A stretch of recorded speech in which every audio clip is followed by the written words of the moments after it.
Ladies and gentlemen, dear lovers of stories that travel beyond time and tide. Tonight, we journey with the adventures of a wanderer, a haunting work that feels less like a creation of ink and paper, and more like a memory that refuses to fade. It begins with a man and his violin, a vagabond soul whose music drifts through forests, ships, and cities like the echo of something lost. He meets the lonely and the broken, a Maori maiden beneath the sunset, a fallen woman in the rain, a geisha who sings to her dead lover. In those old days of my youth, an atmosphere of romance, gathered from old novels and dreams, still sparkled in my head. Yet every encounter feels like the same conversation between humanity and eternity, where love, regret, and faith blur into one trembling note. What makes this work unforgettable is not its travelogue charm, but its philosophy. Beneath its sea spray and moonlight lies a quiet rebellion against conformity, a hymn for every heart that refuses to be tamed. The wanderer is not merely searching for a home. He's searching for God in the eyes of strangers, for truth in imperfection, for beauty in sorrow. By the time the final wave fades, we realize the journey was never about the world he crossed. It was about the world within him. And that, dear audience, is the truest adventure of all. I'm truly happy to see you again. Each of us carries a kind heart, one that gives in order to receive. If you've ever found peace, comfort, or a little inspiration from the stories shared here, then I humbly ask you to give back by subscribing to the channel and leaving a like on each video. Your support helps this channel grow and gives me the strength to keep creating even more meaningful stories for all of you. And now, dear listeners, please sit back, relax, and enjoy tonight's tale, A Vagabond's Odyssey.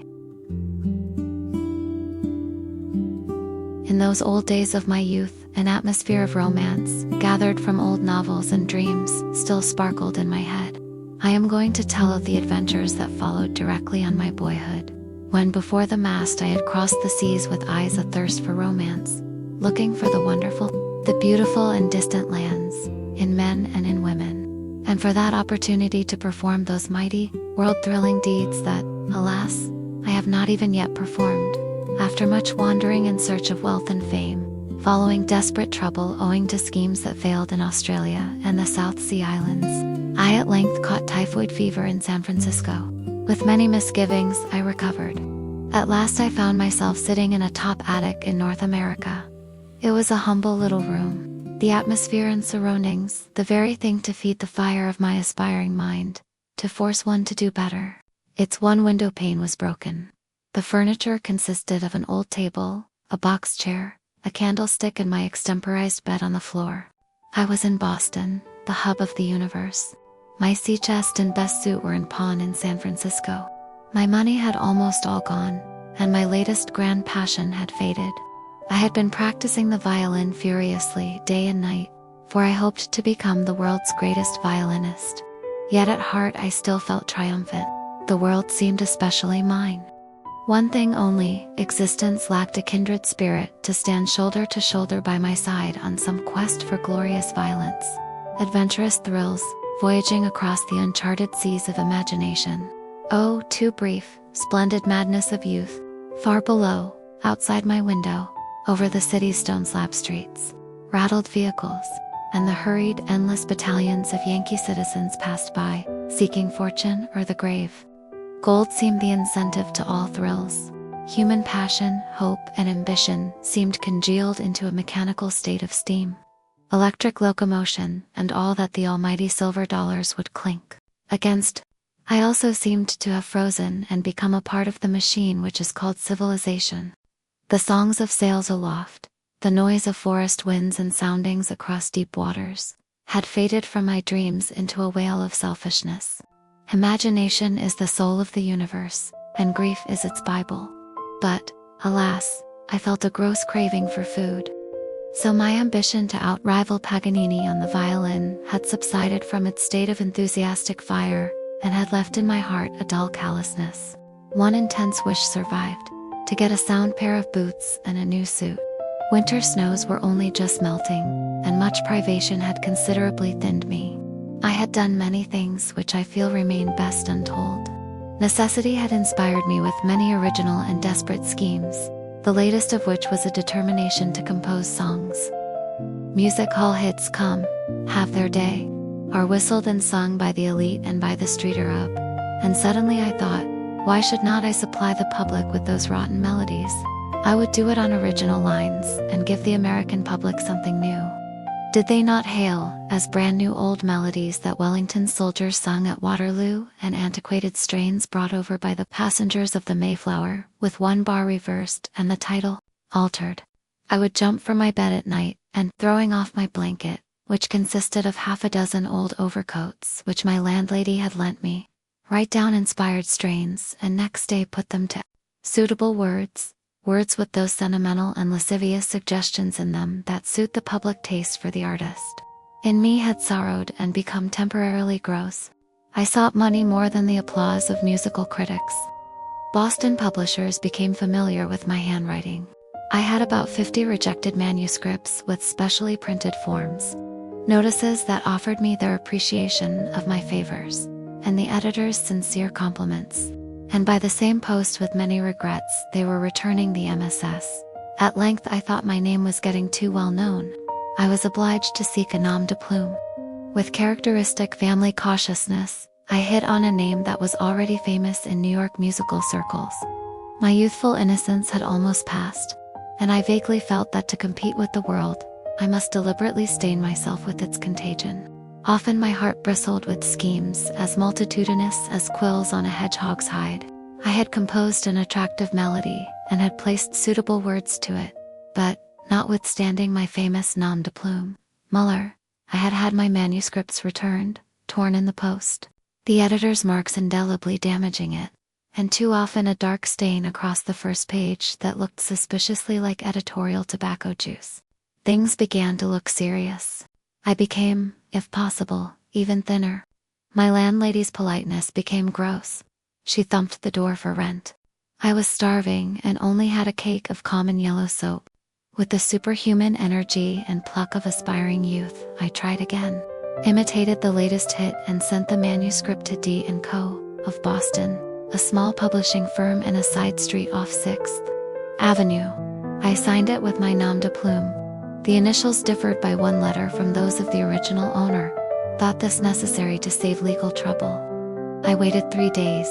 The post brought me no letter, so I wrote to the publisher and said, "Dear Sirs, I am an Englishman on tour, and a member of the Carl Rosa Opera Company's orchestra. I may have to leave Boston at any moment, so much against my wish.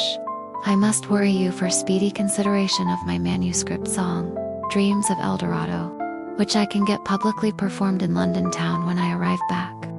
2 days later, to my great delight, I received a letter asking me to call on D & Co. Read my manuscript. The very thought of my song reaching engraving in print thrilled me. That I should be published in America at another man's expense seemed impossible.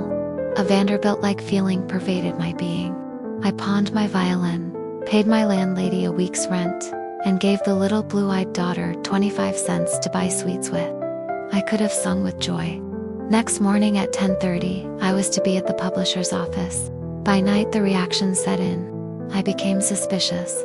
Suppose it was all a ruse? For had I not borrowed a famous name? 1,000 thoughts haunted me. My musical ability seemed nil. I had no talent. I hummed my melodies over. They seemed ridiculously tuneless. There was no doubt about it. The Boston publishers had seen through my scheme, had held a solemn council, and most probably would be waiting in that office to pounce upon me and charge me with my duplicity, and then God knows what they might do. On the floor all night the old overcoats moved and moved as I restlessly turned in my bed. I was numbed with awful suspicions and possible contingencies. I rose haggard and wretched, and against all my usual instincts, sought a saloon and drank 25 cents worth of rum. With renewed courage, I prepared to risk all. At 10 o'clock, I walked past a brass-plated door with D & Co. on it. 3 times I passed it, and then, walking crabwise, I went in. A little man with a skull cap on got up and welcomed me. I hurriedly glanced round. The ambushed publishers of my imagination faded as the girl typewriter yawned and clicked away.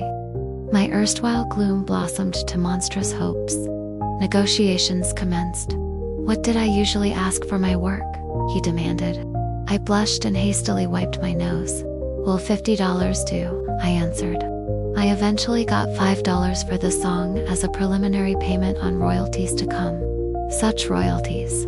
1 cent on each copy sold after the first 10,000 advertisement copies had been given away, and the second 1,000 had repaid the actual expenses of the publication and engraving. Afterwards, too, I found out that to engrave a song of 4 plates cost the publisher $5. I trembled as I clutched the green $5 bill. Will he alter his mind? Was my chief thought. Does he think I am the great Muller? The publisher broke in on my thoughts. "Place your name there," he said, and I signed the imposing agreement, 4 times the length of my manuscript song. Readjusting his skull cap and wiping his spectacles, he began to examine my signature. The weather was cold, but I started to perspire. Was he comparing my signature with Muller? It was an awful thought, and with a sickly farewell I bolted. Hurrying down the main street, I longed to get out of sight with the dollars, but I heard a shout behind me. My assumed name was loudly called. I turned, my heart sank. I nearly fainted. The publisher was running after me. I clutched my money, determined to resist. The new greatness thrust upon me by the sale of my song still remained with me. I could not humiliate my pride and run, though I longed to do so. With his little skull cap askew, he stood puffing in front of me. I gave one glance to warn him not to get too near my person, and heard him saying, "Oh, excuse me, Mr. Muller. I suppose you will be in Boston long enough to correct the proof." In a dream I reached my room, packed up my brush and comb, got my violin out of pawn, and left Boston for Providence, where my brother lived, who had left England years before. To my great regret I found, when I arrived, that he was away in California. No one seemed to know when he would return. I could not force my way into his bachelor rooms, and so I was once more on the rocks. I became acquainted with a young Swede who was musical and played the clarionet. Together we fixed up a small orchestra, went out to play at dances, and so just managed to exist. We hired a large room in a hall near the Hoyle Buildings in Westminster Street, made our own furniture out of meat tubs and our beds of old overcoats. My violin, with coats doubled on it, made an excellent pillow. With our heads side by side on it, we slept as soundly as though we were in the Australian bush. I spent hours each day, and sometimes worked far into the night, practicing my violin and reading the lives of great musicians and writers. My brother, a crack violinist and a well-known journalist in the States, did not return for 4 or 5 months, and in the meantime our orchestra failed. My friend and I lived for a time on the free lunches of the grog saloons. North American saloon owners do not allow their customers to starve, while they supply them with alcoholic poison, which is, however, 50% better than English spirit. For Americans are both humane and practical. They know that dead men do not buy rum, so the bars at luncheon hours steam with hot frankfurts, plates of cold meat, cheese and biscuits, provided without any charge to their customers. The honesty of Providence is illustrated by one fact alone: if you buy 10 cents worth of whiskey, they hand you a glass and the bottle, that you may help yourself. In London, Australia and the South Seas, the grog keeper would be ruined in a week if he ran his business on those lines. You seldom see a woman in a grog saloon, and never drunk in the streets. Eventually I secured several jobs at concert halls. The pay was small, but, though other work was to be had, my temperament strongly objected to anything that needed muscular power. To tell the truth, I was ambitious. I longed to raise myself out of the ordinary ruck of things. However, when my Swedish friend got a job out at Pawtucket, digging post holes, the high wages tempted me and I too started work there. Together we toiled for 3 weeks. Then once more I started composing, and had several pieces of dance music accepted in my own name. I arranged them as pianoforte solos, and 1 or 2 for the violin and piano. When the weather got warm, I sometimes went out to Fort Hill, on the Seekonk River.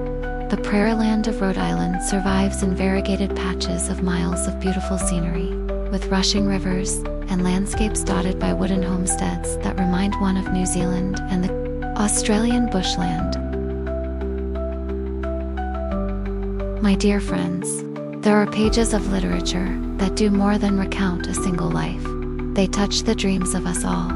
Those days when we were young, poor, yet still believed that something beautiful awaited us out there in the world.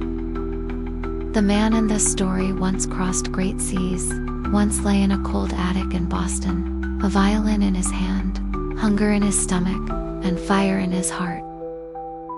He dreamed of fame, of a life of adventure like those in old novels, and even when he earned only $5 for his first song, he still felt like a conqueror.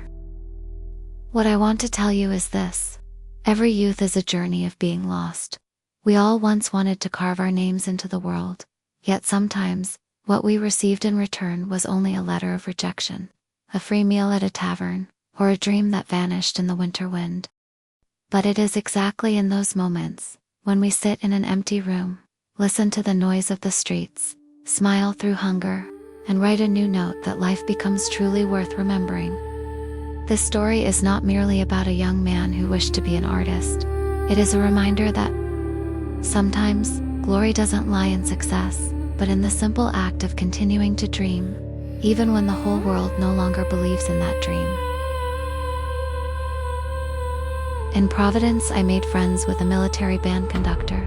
He was a jolly customer, hard up but good-natured and humorous, a real American bandmaster of the old convivial school, kind at heart and fond of good whiskey.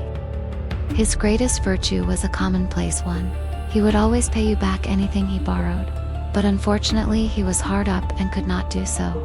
He had every excuse for this, for, as elsewhere, bandsmen, indeed musicians in general, were supposed to be able to live on melody and royalties that might arrive in some remote future. I worked for him, borrowed my comrade's clarionet, and secured a position in the military band. It played in Roger Williams Park, performing on the usual holidays and on sunshiny evenings. American conductors believe in vigor and fire when they perform, and sacrifice artistic pianissimo to force and go. On the march, the bands lift you off your feet through the lilt of the music. The characteristic go ahead of the Yankees is finely illustrated by the music they perform, and the military bands swing the population along as they march down the streets. Men, women and children instinctively fall into line. A Pied Piper Vova seizes hold of the citizens. The whole population is suddenly on the march as the band goes by. I played in the band on the 4th of July, a day celebrated by fireworks and gun firing. Americans go mad on that date, wear masks and do other hideous things. It's a kind of Guy Fawkes celebration. The Roger Williams Park is partly wild and partly cultivated, and artistically laid out with gardens and miniature landscapes that in summertime are a paradise of flowers.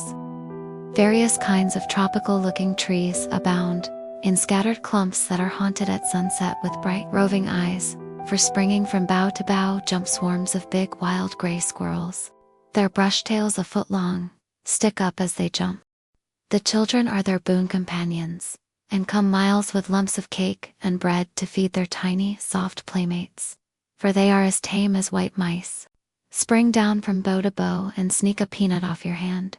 Turn, brush your face with their tails and are gone. In a second they are sitting on a skyward twig, nibbling away at your gift, safe against the blue sky. I found a nest of them at Pawtucket Falls, a wild, beautiful spot near Rhodes. As I was looking at the fluffy youngsters, the mother arrived, and to my astonishment, chased me away. At Pawtucket Falls, too, I met a group of traveling Indians, menagerie people I think, en route for somewhere. Fenimore Cooper and other Indian tales still interested me, so I talked to them and spoke to Bullface, a grave-looking chief, tawny and wrinkled with years, and clothed in a heavy brown blanket which swarmed with fleas. He spoke English as well as I did, but the South Sea Island breeds are far removed from the Indian tribes, both by blood and habit. I never sought his tribe again. I also saw Indians camping at AC Springs. Real Indians they were, with squaws attending to their wants as they blinked their eyes and gazed scornfully on the onlookers. Smoking their calumets, dressed in tribal fashion, they inspired me with curiosity. I cannot say that the women were as handsome as I expected, for they had stolid, broad reddish-brown faces, and expectorated frequently as they sucked clay pipe. A pretty little papoose tugged at its mother's breast, and did not look unlike a South Sea Island baby, excepting that its forehead was high and receding, and it had an impertinent European look. The women carry their suckling babes in a basket on their back. When the babe finishes pulling at the breast, it crawls into the basket behind and goes to sleep until the next meal. I saw the papooses of another tribe too. The children looked like little wrinkled old men, and you might have thought that they were small authors sitting on their bundles of unaccepted manuscript. So worried did they look. Providence is a spacious city. English towns are in the shade compared to it, and seem overcrowded and gloomy. The streets are wide. Terraced store buildings on each side tower to the skies. Piazzas shade the pavements and the citizens from scorching sunlight and rain. America has built her cities on the improved plans of the old world, and so has an advantage over London and our provincial towns. Room to breathe in is the natural birthright of America. Extensive parks, rushing rivers, and relics of primeval scenery surround the city, and divide the suburbs for miles and miles. No sign of poverty is betrayed by the well-dressed crowds that chatter cheerfully up and down the main streets. Street Arabs are unknown. A Mile-End woman of London town in rags, with bruised nose and eyes, walking down the street would create a sensation in Providence, and their weekly papers would devote an article to the distressing incident. Brilliantly lit saloons shine in the evening streets, and regiments of laughing youths and girls hurry to the various depots, bound for the ferry boats on moonlight trips down the rivers. The bars are closed on Sunday, but men trust men, and more sly rum is drunk on Sunday than weekdays. Niggers with ebony faces mingle with the white population, wearing white collars which support their ears. A shabby nigger has never been seen in Providence. If you shoot a nigger and do not kill him, you are in danger of getting 6 months in the state prison for wasting shot and powder. Many of the characters you meet in American cities remind you of Englishmen, but you can never really forget that you are in America. No true Yankee with self-respect allows you to quash his opinion. Nothing on earth can beat Providence, Boston, or any state you happen to be in. They will argue forever, and if you at length say anything that has indisputable conviction in it, a true Yankee will squirt a stream of tobacco juice, with the deliberate intention of not missing you. Things of this kind worry you for a while, but you soon fall into their ways, and if you are smart can outrival them on their own ground. But you have got to be smart. To tell the truth, Americans have good reason to be proud of their states, and really have plenty to blow about. Literary critics have hinted that Bret Harte discovered his characters in his own imagination. I can, on oath, dispute that fact. Grim Mr. Billy Goat Whiskers, who fought in the North and South Wars, draws his munificent pension, chews tobacco, and dwells in Providence today. You do not meet him everywhere, but he is to be met. In the grog saloons, old miners from California told me their experiences, drew from their pockets photographs of gold nuggets and of gold claims that revealed small white dots in the far background, the tombstones of men who had thwarted them. They were innocent looking enough, these men scarred with wounds, tropic heat, and bad rum.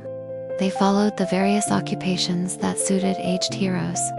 One old miner from Alaska suddenly arrived in Providence quite penniless. His name was Cargo. Walking down Z Street, he spied the name of Cargo over a signwriter's shop, walked straight in, spat on the floor, called the boss, and tried to make him believe he was the ancestor of the family of Cargo and the rightful owner of the business. He was immovable. They expostulated with him. He would not go, so they gave him a job, and thus saved legal proceedings in the high courts of the state, and the expense of regiments of lawyers who would dispute the true owner's claim to his business. Providence is full of reminiscent men who tell of adventures that are wide and wonderful. If you are disinclined to go to the theater, you can always go into a bar, and in peace and comfort sit within earshot of some grog-nosed hero of the old school, and find subject matter to outrival the romance of fiction. You must take good care not to let the old fellow know you are listening. Otherwise he leaves facts alone and, with ill-concealed pride, makes your blood congeal with vivid descriptions of old days. Murder and despair. or your mouth water for a breath of the fortunes that knocked around ere you were born. My dear listeners, not every story needs tragedy or triumph to move the heart. Some, like this one, are built from the quiet rhythm of life, from the music of streets, the laughter of strangers, and the sigh of one man learning what it means to belong.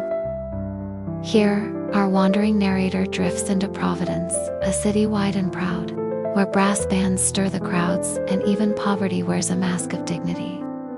He finds friendship among musicians, talks to old soldiers, miners, and Indians, listens to their tales of war, gold, and lost dreams.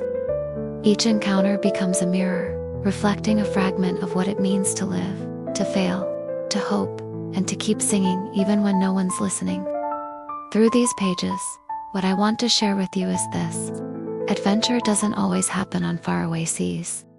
Sometimes, it's found in a park filled with squirrels, in the hum of a marching band, in the courage to keep creating when the world seems indifferent. Every person you meet, the drunk in a saloon, the proud Yankee, the laughing girl by the river, carries a novel of their own. The art of life, and of storytelling, lies in listening long enough to hear the melody beneath their noise. So, when you walk through your own city tonight, remember this: even ordinary streets are full of extraordinary stories, if you pause long enough to hear them sing. As the hot months came round, my money gave out. Work was plentiful in the numerous factories that throb and thunder with machinery and providence, but such work was not congenial to my temperament, and would ruin my fingers for violin playing, as the post-digging job did. Nevertheless, I should have availed myself of the opportunity had no alternative appealed to me. But my friend the conductor was a crank, who was always producing some new scheme or invention that would assist him financially, and augment his moderate musician's salary. One night he came to my diggings, beaming with enthusiasm over a plan to make us both rich. He had invented a new bug powder. Our fortunes were made. All we had to do was to let the Providence public know the catastrophe that we had ready for these insects. Suburban houses in the States are generally made of wood that is specially suitable for the bug state, so the population of Rhode Island all have one secret. And on dark nights and hot weather, candle gleams and shadowy figures can be seen dodging on the windows of the tenements, as restless folk in their nightshirts smash bugs on the wooden walls. I write from experience. They creep down the walls in regiments, and while you sleep, eat your eyelids. If you wink, they seek crevices, dart into your ears, and prepare for the next attack. Closing your toes together swiftly at night in bed, you can be sure that you have squashed 3 or 4 American bugs. I have carelessly glanced at skeletons which I thought were ancient dead bugs on the walls in the room of my new lodgings, and then at midnight I have lit the candle. And down the walls were marching battalions of old bugskins. They had smelt me, and the regiments on the frontier of my bedstead were already full-blown with my blood. So it is obvious that a good insect powder would be a blessing in Providence. Well, my Swedish friend and I threw our musical instruments aside and started on the bug powder business, full of hope. I had several musical compositions that I was ambitious to publish on my own account. I felt that Providence bugs had presented the tide in my affairs, which I should take at the flood. With our pockets stuffed with 1,000 bills, advertisements bearing testimonials from American presidents and English royalties who had stayed in America, my comrade and I tramped along with our hearts, singing the Excelsior song of happiness. We really lived in a paradise of ignorance and youth. A rose by any other name would smell as sweet is a true phrase. And happy, though selling bug powder, was equally true of us. We marched, singing on the dusty white track to Narration. In the suburban gardens that led to the front doors grew gorgeous flowers. I can still dream that I smell their fragrance, and see the dancing blossoms in the brilliant sunshine. Strange things darted over us, hovered near the blooms and moaned like big humble bees. They were hummingbirds, glittering and flashing their vivid colors, outrivaling the flowers with their brilliant feathery garment.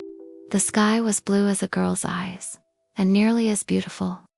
We delivered the 1,000 bills and spent the rest of the day by a river. Wild fowl swam across it, and fresh from the eggs, with frightened eyes gleaming, the little ones paddled behind them. For miles the country was strewn with trees and houses, many of them made of wood, and at these especially, we left 3 or 4 bills and at length disposed of the lot.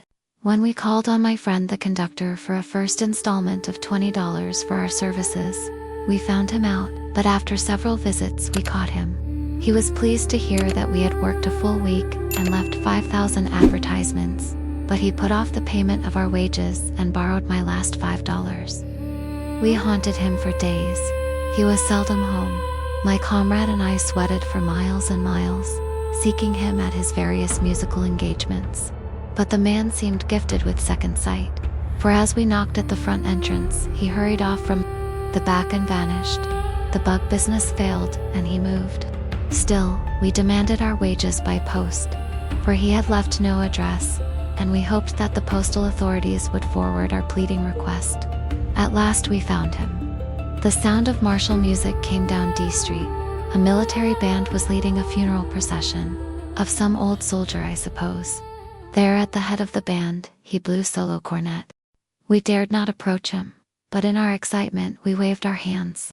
He winked in a friendly way as he passed on, and the strains of Chopin's funeral march faded with our hopes. Eventually we caught him in a cul-de-sac, got $10 out of him, and lived on pork and beans for a fortnight. Providence would be indeed stricken without pork and beans. As a rule they are not cooked, or rather baked, at home, but bought in jars, hot from the baker's oven, 10 and 25 cents a jar. Crime is scarce in Providence. Capital punishment abolished. If a citizen sat down to his meal and discovered no pork and beans, and slew the waiter, he would get off on extenuating circumstances. Well, to revert to the bug powder business, like all my commercial enterprises, it ceased on my receiving the $10. And my employer, the bandmaster, told me, when I met him a month after, that I had made $5 more out of the enterprise than he did. This brings me to another friend, a Sioux Indian, who was married and lived in the next rooms to my own. His wife, a white woman, took in washing and kept him. I used to sit in the evening and listen to his opinion of the states. His whole soul hated the Yankees. I once praised the Americans and their cities. He was down on me in a flash. I am the true American, he growled, and the day will come when we shall get our country back. I did not argue the point with him. His old wife kept him, and he showed base ingratitude by his opinions. He was educated and well-dressed, and revealed to me, by all his conversation, the same kind of spite for the foreigner that I had noticed in the South Seas. Notwithstanding that the states had been peopled by whites so long, still the Yankee was an interloper and the robber of his country. He was not a bad old Indian, and was a friend to me during my stay at his tenement.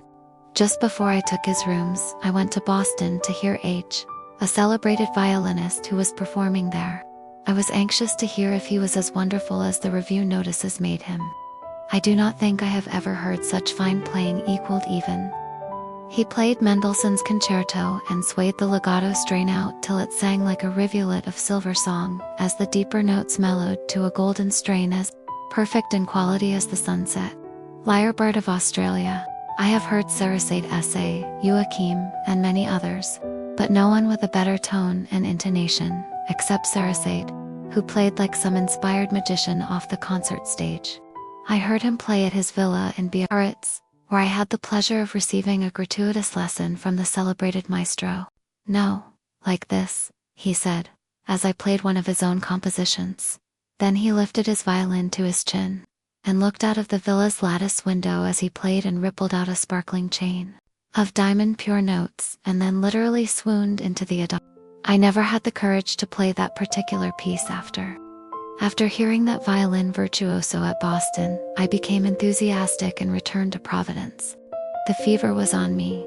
Again, I determined to be the world's greatest violinist. I almost wept at my wasted life on sea and shore. What might I not have been now, thought I, had I been practicing the violin all those thousands of days, instead of making sailors and South Sea Island savages my comrades. I went to the music stores and purchased the American editions of Petrie's Studies and Paganini's 24/8. In my room, over the old Indians, I commenced. At daybreak, I jumped each morning off my trestle bed and started practicing. At first, I tackled the caprice, which is double stopping throughout. In a week, I had got it off. I had long fingers, otherwise I should think it an impossibility. All day I bowed away. My furniture consisted of a music stand, the etudes, my bed and me. When I look back and think of my wonderful perseverance, it seems almost incredible. True and wonderful is the energy and happiness that aspiration brings to youth. Day after day, I worked away at the studies with almost demon-like fury. Soon my chin had a great scab on it, where the violin rested as I ground out the double-stopping sweeps, arpeggios and I became thin and haggard-looking. I greedily devoured the lives of great violinists, among them Paganini and Old Bull. Also, after long intervals, pork and beans, as the old Indian billow stairs cooked them. He soon looked upon me as a sad kind of madman. I would gulp down the beans, look at his old grandfather clock, and rush upstairs. Then once more grind away, determined to make up for lost years. I saw the mighty crowds at concerts to be, applauding my wonderful playing. I was a new Paganini. Ah, how I remember it all. Through excessive playing, the corns on my fingertips became so hard that I could not feel the strings. My nervous system was soon wrecked, and my brain became ethereal with dreams. Music was the all in all of life. People who did not play the violin were insanely ignorant. Inspired, I extemporized melodies as I bowed and toiled away during the night hours. The day was not sufficient. The doors of the next tenement would suddenly bang, and strange tappings sound on the walls. I opened the window at midnight. I thought my double-stopping assuredly entranced the neighbors. It was hot weather, their windows were open too. In my imagination, I thought I was playing two crowded houses. I heard the applause. Do you think I exaggerate? Believe me, I could never write down the depth, the magnificence, of those enthusiastic dreams. Only those who have felt as I felt, and were once inspired with ambition as I was inspired, will know exactly all that I felt, and all that I dreamed. One day, 10 solemn-looking American citizens appeared outside the door of the Indians' tenement. They wanted to see me. My name was called. I laid the violin down. I had no friends. Had my brother arrived? Strange thoughts flitted through my brain. Had people come as a special convoy to praise my extraordinarily fine playing? I opened the door, and, white-faced and tremulous, I stared at a gray-bearded, solemn-looking old man who acted as spokesman. He presented me with a round robin. Fierce faces were looking over his shoulders. 200 or 300 signatures were there. The landlord's signature looked the boldest. I was either to stop playing the violin or give up the premises and move at once. This was a terrible blow to me. I should lose a day's practice if I had to tramp about looking for another room. I hated the world. Men were hard and mercenary. Only violinists and musicians had souls. I looked at my violin. It was my dear abused comrade, and I clung to its reputation more than ever. No mother on earth ever leaned over her child with thoughts that outdid the tenderness of mine as I leaned over my tiny, responsive comrade, silent in its coffin-shaped bed. The dead child of my musical aspirations, it seemed to me, for they were gone, and my mighty ambition lay a dead failure. Oh, you aspirants, you musicians and poets of this world, all you who love art for art's sake, for you, and you alone, I write this. You will understand. You are my brothers. I can wish you more success, but no greater happiness than the delirium. The ecstatic joy that was mine when I sought to become the world's greatest violinist. I became melancholy. My incessant practice and irregular meals had, for the time being, destroyed my nerves. I thought of my school days and my life at sea, and longed for my boyhood's days in the Australian bush. I remembered the kingly stockman and his wife, and the surrounding bush loneliness, the leafy gum clumps and the parrots roosting in them, and the hours when I sat on the dead log by the scented wattles in the hollows and watched the fleets of cockatoos like tiny canoes fade away in the sunset. I heard in dreams the laughter of the romping bush children as I raced them down the scrub-covered slopes, and I longed for those ambitionless days to come again. Memories, I can still see the forest trees, all waving in the dusk, as scents drift on the wandering breeze, from wattle blooms and musk, and o'er the mountains far away, where home, the parrot's flock, roams through the sunset's crimson ray. The drover with his stock, the old bush homestead by the sea, still stands, the front door swings, as on the tall, gaunt, dead gum tree, the magpie sits and sings. There, by the door, the stockman sits and smokes, as on her rug, his pale wife sits just by and knits, his beard 3 children tug.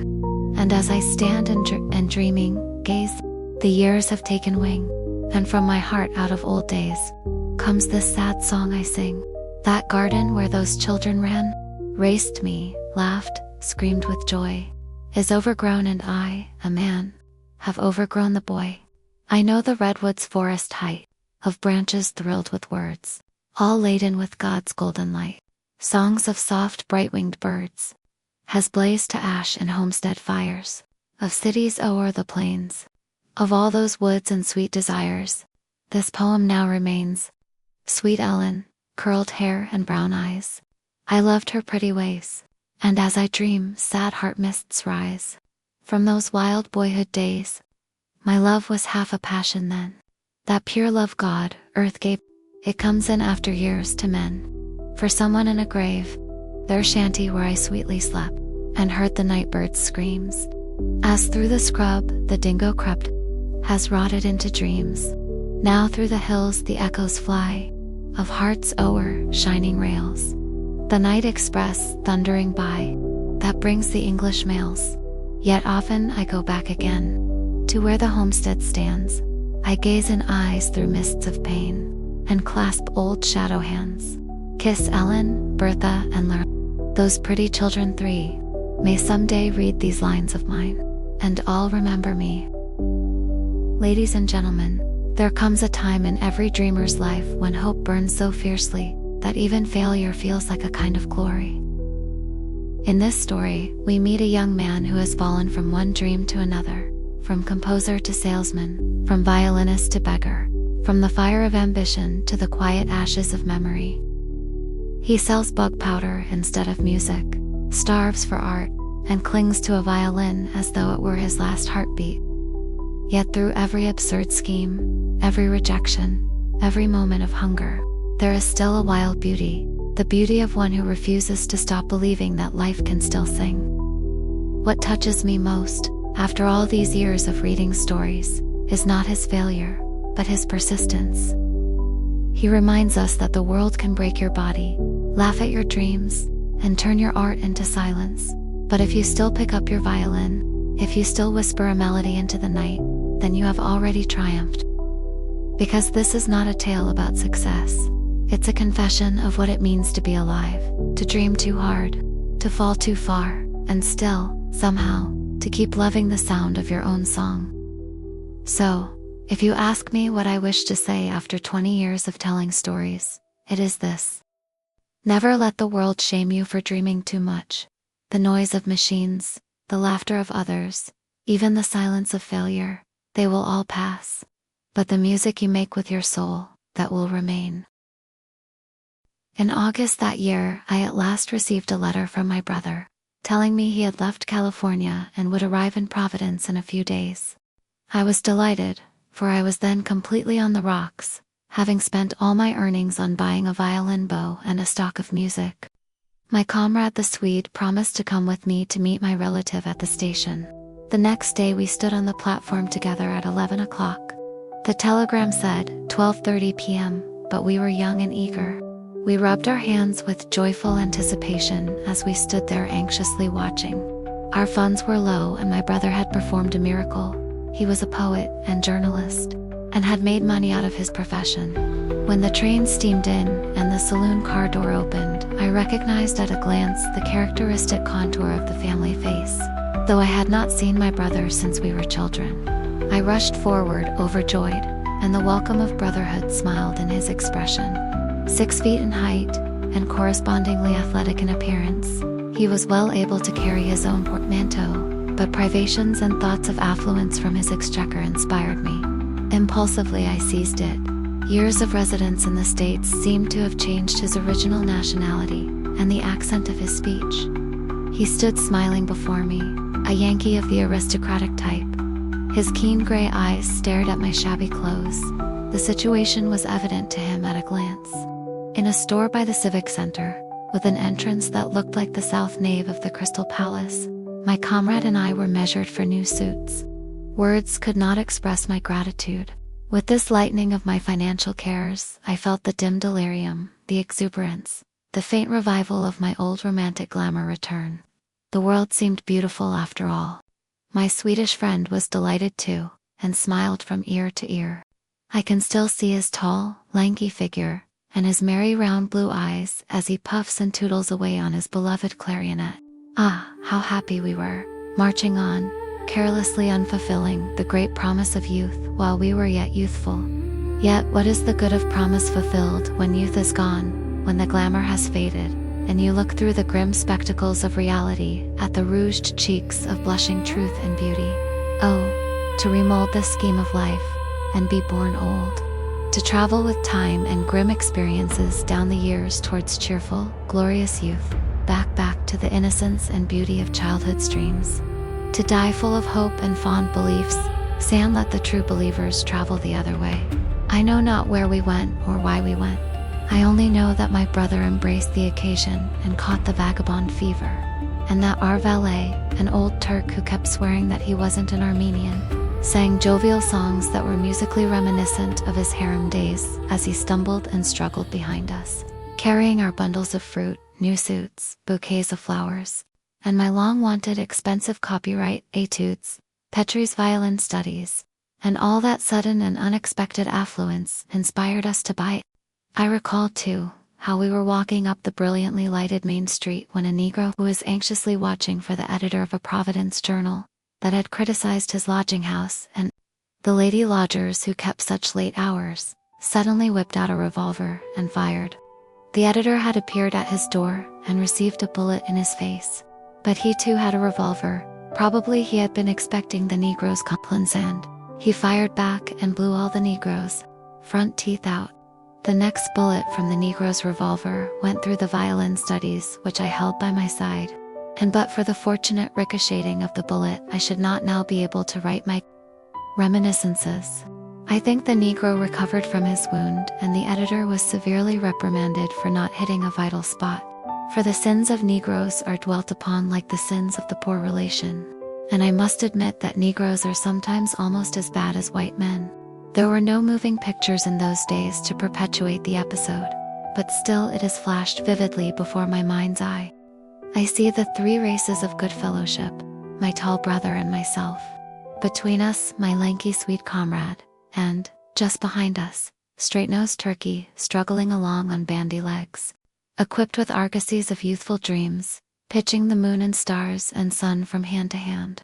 With rollicking song on our lips, we fade away down the uncharted seas of Westminster Street, Providence, to awaken on dim shores of cold daybreak, as once more I kneel and take the sacrament before the grim mock-eyed old priest reality. When I was 20 years and 1 month old, how long ago it seems. We visited most of the fashionable places of interest, went almost everywhere, through the open sesame of my brother's liberality. And that is saying a good deal. For theaters and palatial halls of amusement abound. There's the Gaiety, the Colonial, Hippodrome, Sanssouci, Baiju, and heaven knows how many more, wherein the cheerful multitudes of RI folk scream with laughter and weep over unreal dramas. I no longer played the monotonous second fiddle in the orchestra of the music hall. We sat, a happy trio, the smiling occupants of orchestral stalls, where I saw the Indian squaw fade to a shadow and die rather than sell her honor, and the American missionary weep over the grave of the half-caste Zulu in Timbuktu who had died sooner than he would drink rum. Here was no painting of true life, no dramatic realistic scene showing the besotted derelict who died far away in the isolation of some alien land, the man from nowhere, who took the wrong turning 20 years before, being hurried into his roughly made coffin. Then his two lonely comrades watching the sunrise gleam in his dead eyes, and the half-boyish smile on the silent lips, as they placed the coffin lid on "Pray belong at daybreak, carrying him under the mahogany trees to the hole by the swamp. They say a prayer and murmur, "Pity Bill," that we left the bottle of whiskey by his bed. Didn't he rave about someone in the old country? Wonder what 'twas all about. The weather's hot. Buried him rather quick, eh? Here's the cross, Bill, no name. Died of fever, remembered by us. Moonlight, ferry trips, picnics, concerts and songs are as characteristic of Providence as of the South Sea Islanders of Samoa and Tonga. One difference divides the Providence population from the islanders: the natives of Providence wear clothes. But the Yankee mechanics outdo the Savaii Fiji Islanders in tobacco, and can spit over their shoulders with even swifter certitude than my sailor comrades of San Francisco, whom I told you about in my first book of South Sea Reminiscences. Boating is an essential feature in their amusements. Roads on the Pawtucket is crammed with boats. On sunshiny days, thousands of youths and girls paddle and sing away, and never reflect on the time when red Indian canoes darted in the moonlight over those same waters. My comrade was still with me, and we got several engagements to play at dances and concerts. My brother was in the ring, so to speak, and so we were received with an enthusiasm that we had greatly missed when we really wanted it. My friend eventually, however, went off to Alaska to some relations. He promised to write to me, but I never heard of him again. My brother owned, and still owns, I hope, estates called Cranston Heights, an elevated, breezy place. On the hottest day, a sleepy wind creeps about them. From that spot, you can gaze down into the valleys and see a wall of cliffs about 1/8 of a mile long, rising 100 feet high. There on a large boulder, known as Middleton's Rock, my brother and I would sit reflectively smoking long Yankee corncob pipes. As we reclined, shaded by umbrellas of green-leafed trees from the hot sunlight, we sat there talking and dreaming of years ago when the Indians camped on Cranston Heights. I think my brother could outrival Fenimore Cooper and Cody in his knowledge of Indian history and the legends of the original tribes that owned America. Stone, arrowheads, and Indian pottery to this day are often found there, and my brother showed me several relics which were dug out of his estate. Rhode Island was of course originally an Indian settlement. Forests grew by the rushing rivers, and on the prairie landscapes stood native villages. The Dominion was under a King Philip, and the island is sometimes called, for poetical purposes, Land of King Philip. The forests have succumbed to the woodman's axe, though still patches of woods and prairie land are left. And it was in that clump that I sat and played my violin and dreamed sometimes. Still, the beautiful rivers run across the landscapes like veins of silver and gold fluid, glittering under the leafy clumps of beech, maple, hickory, and many varieties of trees that resemble tropical types. The waters of those old rivers, like the coming and passing of singing humanity, have long since slipped into the distant seas. But still other waters flow on and are known by the ancient Indian names. The Seekonk River winds through Providence and throws its liquid mass into Narragansett Bay. From Cranston Heights you can see the exquisite scenery that is characteristic of the neighborhood of Providence. Across the valleys the hills fade before the eyes into dreamy distances as sunset floods the horizon. If you are poetical, you can see the ghostly campfires and dead Indian riders, galloping and fading into the arched sunset of Bloodfire. The view reminded me of a South Sea modern shore village, for here and there were dotted bungalows, fenced by trees and green shrub and flowers. Things have altered a good deal since those days, for I have recently visited Providence. Mr. J, whose palatial bungalow was among them, is one of Rhode Island's greatest businessmen, and his commercial success is deserved through his unassuming philanthropy. He has given a great deal of land, parks, and drives to Providence. I think it was in Mishantakot Park, one of his gifts to the city, that I met with an adventure. The weather was hot, and I spied a small lake by some trees. Immediately I undressed, and though my brother expostulated, I dived into the water. The park officials came and arrested me, but my brother explained and I got off with a caution. Years of wildlife in the South Seas had taught me to bathe where and when I liked, and I had yet to learn that park lakes in Providence were not as lagoons on the isles of the wild South Seas, wherein the whole population bathe without even the modest fig leaf, gossip, mention the weather, and go their ways. Oaklawn is another pretty spot. I stayed there with some of my brother's friends, at Wilbur Avenue, I think. There is a little wooden bridge thereabouts, not far from an old stone mill. Near this spot in the old days, a great Indian battle was fought, and there by that little bridge my brother would sit for hours, writing his articles for the provincial and New York papers. It was at Oaklawn Bridge that I sat and told my brother of my various boyish experiences in the South Seas, of the island chiefs, and of my reminiscences of Robert Louis Stevenson, whom I had met at Apia and on ships at sea. My brother was deeply interested in all I told him. He was a great admirer of Stevenson's work and his perfect literary style. We talked of Stevenson's easy and careless manner that seemed such a contrast to his perfection and polish in writing. How he did not care a tinker's curse for the opinion of the conventional world, and loved to shock visitors to Samoa by appearing before them suddenly in old clothes, bareheaded and bootless. I saw him come aboard a ship dressed in that way, and I recalled how, on another occasion, I met him coming down the track inland from Salufata, the native village. "Hello, youngster," he said, and, as I was going his way off, we tramped along the track together as he hummed beside me. Then, with the sunset, out came the native children rushing from the forest. Like tiny ghosts, they glided, begging, in the shadows at our legs as we strode alone. And as Robert Louis Stevenson threw brass buttons to them, they raced after them, and then, half frightened that he might want to reclaim the prizes, they suddenly disappeared, racing back into the forest. The sunset died behind our backs, and the stars crept over the Via mountaintop, and the dark-branched cocoa palms each side of the track. The shadows thickened as the stars brightened. So well do I remember that night that even now I seem to see my companion striding onward beside me, his loose neckcloth fluttering in the wind that drifts in from the sea, stirring the cocoa palms and pungent-smelling forest flowers as it passes. Still I see his ghost-like shadow, the clear eyes, the thin, aesthetic face. Still he is humming a folk song, while his right hand beats the moonlit bush with a stick and, yet he has lain there many years on the top of the Via mountain, his rugged island tomb railed by the dim skylines of surrounding tropical seas, his vaulted roof, the everlasting sky, studded with the brightest stars. As he lies with his stricken aspirations, like some dead Christ of the lost children of the wild, solitary South. A critic in the Times, reviewing my first book, Sailor and Beachcomber, after writing a column of critical appreciation, finished up by saying, "Mr. Sophrony Middleton prides himself on having known Robert Louis Stevenson in the South Seas." My book has 304 pages. On 3 of them I spoke of Stevenson, but I fail to see why I should pride myself on knowing him. Except in this sense, that I am proud to have met him and to count him among the many men who followed after my own heart.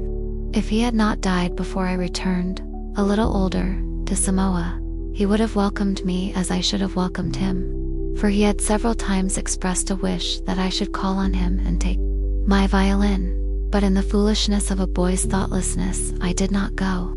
Worldly greatness did not appeal to him, nor did my letters of introduction, for I had none, and he was, I am quite sure, aware of the fact. Well, to return to my experiences in North America. After a time I left Providence, and then went down the Hudson River, bound for New York.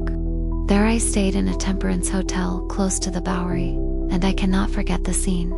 Along winding avenues that divide the towering wooden buildings, rushed battalions of hurrying legs. The noise of car bells and gongs and the babble of shouting voices assailed my ears. All the races under the sun seemed to have emigrated to that spot to fight in scheming regiments for the almighty dollar. White men, Chinamen, black men, Tony men, yellow men, Armenians, Turks, Germans with thick necks, all were there. Over my head rushed express trains. No space seemed wasted.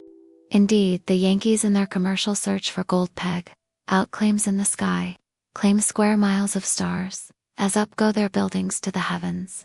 By the second-story windows on elevated railway tracks crash along the trains.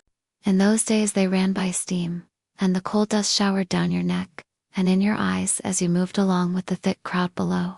A crowd so dense that you could shut your eyes, make no effort, and still be propelled along in the mighty rush, as you dreamed of other days of peace and solitude. I went across Brooklyn Bridge by night, swung on mighty steel cables. It dangles in space and has several divisions for vehicles and pedestrians. Below rushed the ferry boats on the Hudson River, their portholes ablaze with light, and the sound of music on deck fading as they passed underneath.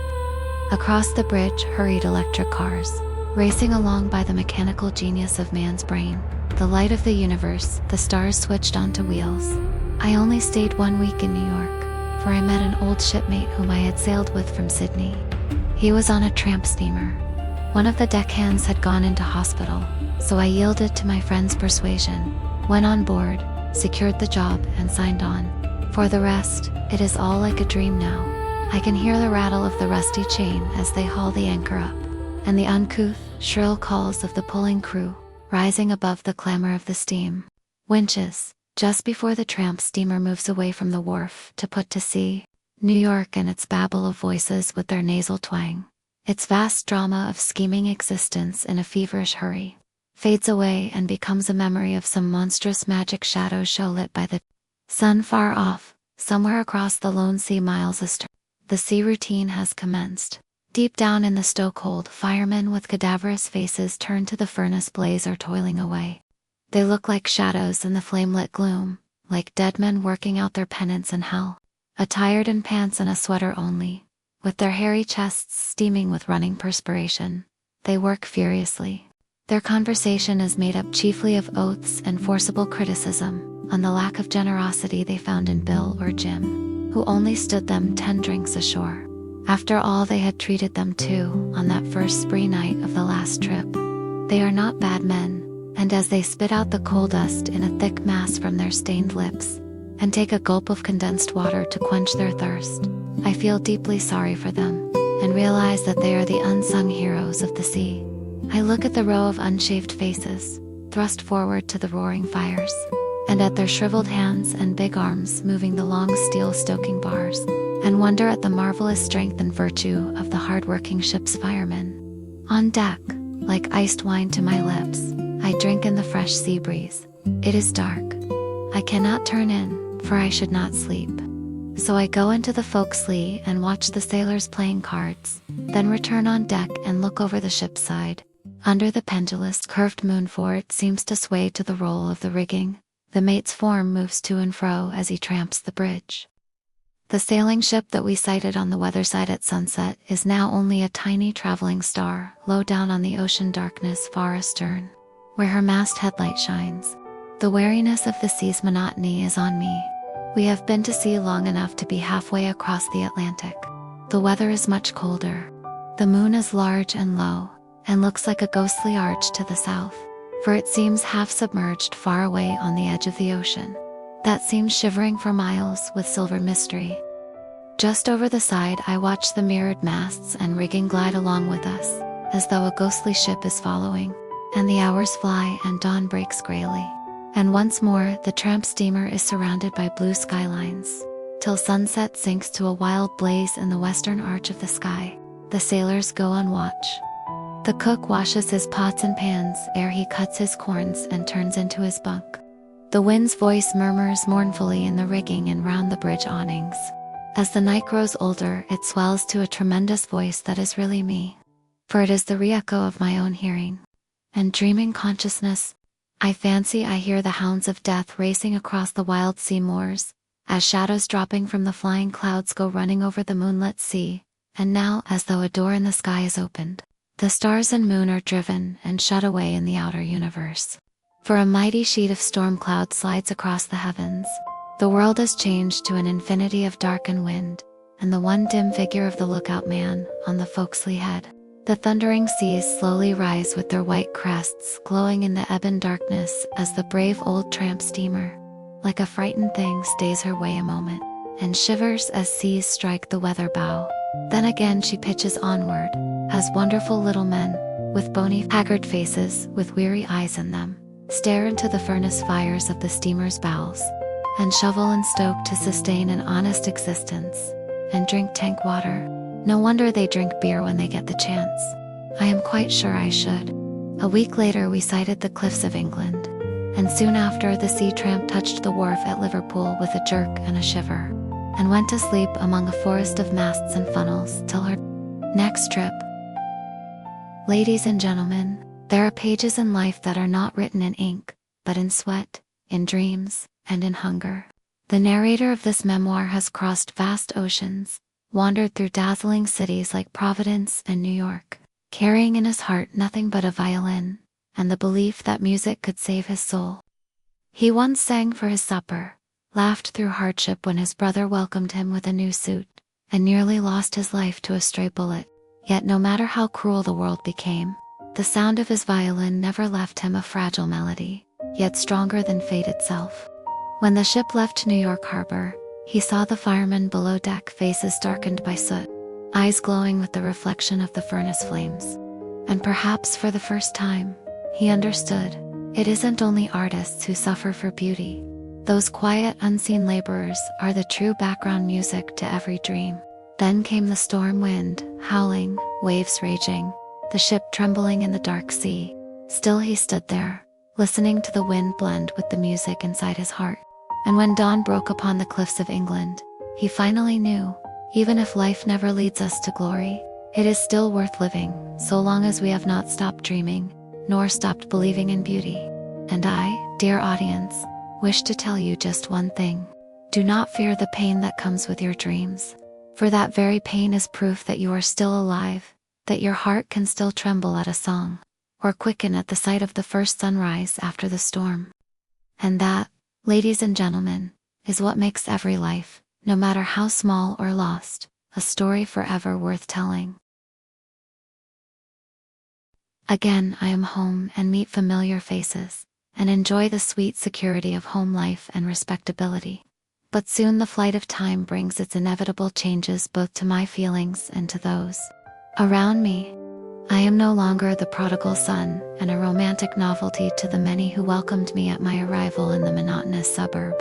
But nevertheless we are all moody companions in the sad drama of respectability. I had made up my mind to go traveling no more, but my good resolutions have faded away, and my whole soul is centered on inventing the best excuse for my not being able to accept the good position in London that will make me, at last, the respected son of a respected father. Well, I feel a bit ashamed of my incorrigible personality, and yet, how much my soul is burdened with the thought that I must aspire to higher things, and go off to the city each day, like Mr. W's son does, to sit on a stool. I can never be the pride and joy of the family, and as I sit alone and dream, I am miserable with dim forebodings. On the back of the chair is my very high white collar and the smart tweed suit, and by my washstand, my beloved fiddle. Just over it, on a peg by my bed, is my big-rimmed Australian hat. Alas, that hat speaks of tropical sunshine and cold. I can hear the arguing voices of bushmen in the grog shanty by Bumpers Creek, and the trade wind in the shore banyans as the beachcomber laughs and nudges his pal in the ribs. I cannot sleep, for the parrots are flying and muttering across the sky of my dreams. I hear the crack of the stock whips on the slopes as the flying sheep go racing across my bedroom floor. I close my eyes, and the natives start singing in the Fijian village, and the drums are beating the sunset out ere I am wide awake. Through the civilized jingle of the milkman's cans in the cold, windy street below, the last dark wintry morning arrives. It has all been settled. I have signed on for a voyage as violinist and assistant purser on the Orient liner the Britannia. I am to catch the 4 a.m. train to London Bridge. How dark and cold it is as I get up and dress, then go up the next flight to kiss my 3 sisters, alas goodbye. They lift their sleepy heads and put their arms around my neck. Goodbye Tiggy, they say once again, as I gently close their bedroom door and go downstairs. My father helps me on with my overcoat, and says very kind words. I try to answer, but my voice sounds husky and I keep placing the wrong arm in my overcoat sleeves. Now comes the greatest task of all, a task that will tax all my courage. I strive to hide my weakness and make a joke about the bad penny turning up again soon. And then neither of us speak, and once again I kiss her lips, the lips of the most beautiful woman this world ever gave me. I hurry down the streets. I am glad it's dark, for my eyes feel weak, and the windy light of the lampposts seem to swim about the street spaces. I am haunted by her face all down the channel that night, for she caught my soul adrift among the stars ere I was born, and my heart still sings a sad song for the woman who was my mother. There is a deal of sameness on a large liner's trip to the colonies, but for the complication of characters among the passengers and crew, and the ports that we put into on the voyage out, the passage would be extremely monotonous. Forward, near the forecastle, was the glory hole, between decks, wherein slept the crowd of stewards and cooks. They were a jolly lot of men, and when the steerage and forecabin passengers had finished their evening meal, they would sit on their seat chests, yarning or playing cards far into the night. Sometimes they would sing songs, accompanied by the twang and tinkling of the assistant cook's banjo, and older men, who were tired out, thrust their fierce faces out of their bunks, and swore at being kept awake, as once more the wild chorus of "I owe 10 shillings to O'Grady" re-echoed through the glory. Whole sleepless passengers up on deck clapped their hands with pleasure to hear the monotony broken, as the big pistons in the engine rooms throbbed out their incessant pum-a-tay-pum, and the screws thrashed the racing liner across the world. In the morning at 4:30, the men would be dead to the world in their bunks as the second steward started shouting, "Now then, you sleepers. Now then, you sleepers, rise and shine. Or come out of it, you young bee," and so on, as sleepy heads lifted up in the rows of bunks and then dropped helplessly again. Some were romantic boys who had read autobiographies, and some middle-aged men who had sickened of the workman's train and drifted to sea. In the evenings, I played the violin in the saloon and deck concerts aft, beyond the dividing rope, which was the boundary line that told the fore-cabin passengers that they must not approach the elite. In the first saloon, our orchestra consisted of 3 violins, cello, bass, and the usual brass and wind. I had an easy time, and often till midnight would stand on deck watching the stars and the world of waters below, and listening to the voices of passengers on deck, outward bound for Australia. To find fame and fortune or ill fame, I became very friendly with a member of our ship's band, the solo cornet player. He was a quiet, elderly man, turning gray, and had once been a player in the orchestra of the Lyceum Theatre. A fine all-round musician, he was too. He would sit on deck after dark, put a mute on his instrument, and extemporize melody, and make it sound like a sweet-voiced girl singing softly to herself. He had the real temperament, and had received a first-class musical education. Nothing reveals character, the intellectual caliber of the instrumental player, so much as the type of composition that makes up his private repertoire. For in that, he only plays the compositions which appeal to him. Some are devoid of personality, and only perform the stock pieces that are fashionable. Others revel in melody that tells of the light side of life, its gaiety, or the pathos of dramatic existence on the stage. The tragedians mock grief before the footlights ere the curtain falls. Others find their musical heaven vaguely expressed by playing those pieces that seem to murmur, as a seashell murmurs of the ocean, that indefinable note of poetry, the voice of the unknown, the intense inner life of our existence. My friend was one of the latter kind. He gave me many useful hints which I profited by, as I often did in my travels, and so received a free musical education. The only music lessons I ever really had. But for the throb of the engines and thrashing screw, the vessel's motion, and the steward's sea legs aslant to the deck's list as they walk the saloons and cabin alleyways, you could half think you were in some subterranean hotel. Travel on a liner, and the wild poetry of the sailing ships swerving to the swell of traveling seas, the climbing sailors aloft, singing their shanties among the storm-beaten sails, the flying clouds overhead that raced the moon, all seemed to be something that you dreamed of, or lived through ages ago. Sea boots and oilskins seem mythical things that faintly recall your yellow-backed old buccaneer novels, or the days when Drake sailed down the seas. Officers on the P and O-liners speak with university polish. I hold hard. Look out, you son of a sea cook. Holy Moses, up she comes. All together, let go. Haul the mainsail up. This is all changed now to make haste, Mr. Piesmith, and yes sir, I beg your pardon. What a draft.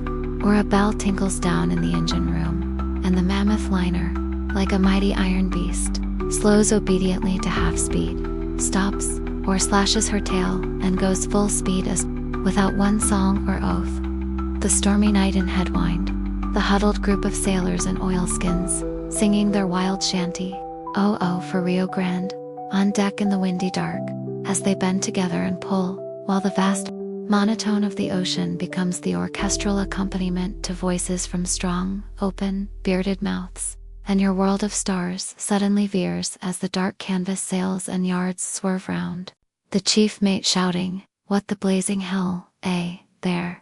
As on the wind comes faintly back, sir, all clear." This smacks more of the sea. Why, on a sailing ship, the very sea cook at the galley door, amidships, clutching his pans, gazing across the wild, lonely waters, where the leaping, white-bearded waves seem like old misers' hands plucking at the sunset's gold, is sheer downright poetry compared with the electric-lighted saloon crowded with munching, overfed men and women with moving mouths and pince-nez on their respectable noses. The sailing ship has its rough, uncomfortable side. For well I remember my last trip from Frisco, round the Horn, when I stood on deck at night, with deadly cramp gripping my legs, my eyebrows frozen together, my nose pinched and blue with cold. The decks awash and our sea chests afloat in the forecastle and deck house. I recollect the cook holding on to his pots and pans and swearing as only an old-time bosun, and that cook, could swear as we begged for a pannikin of hot coffee, stuff that tasted like heaven-sent lifeblood to our frozen lips as we two boys drank it.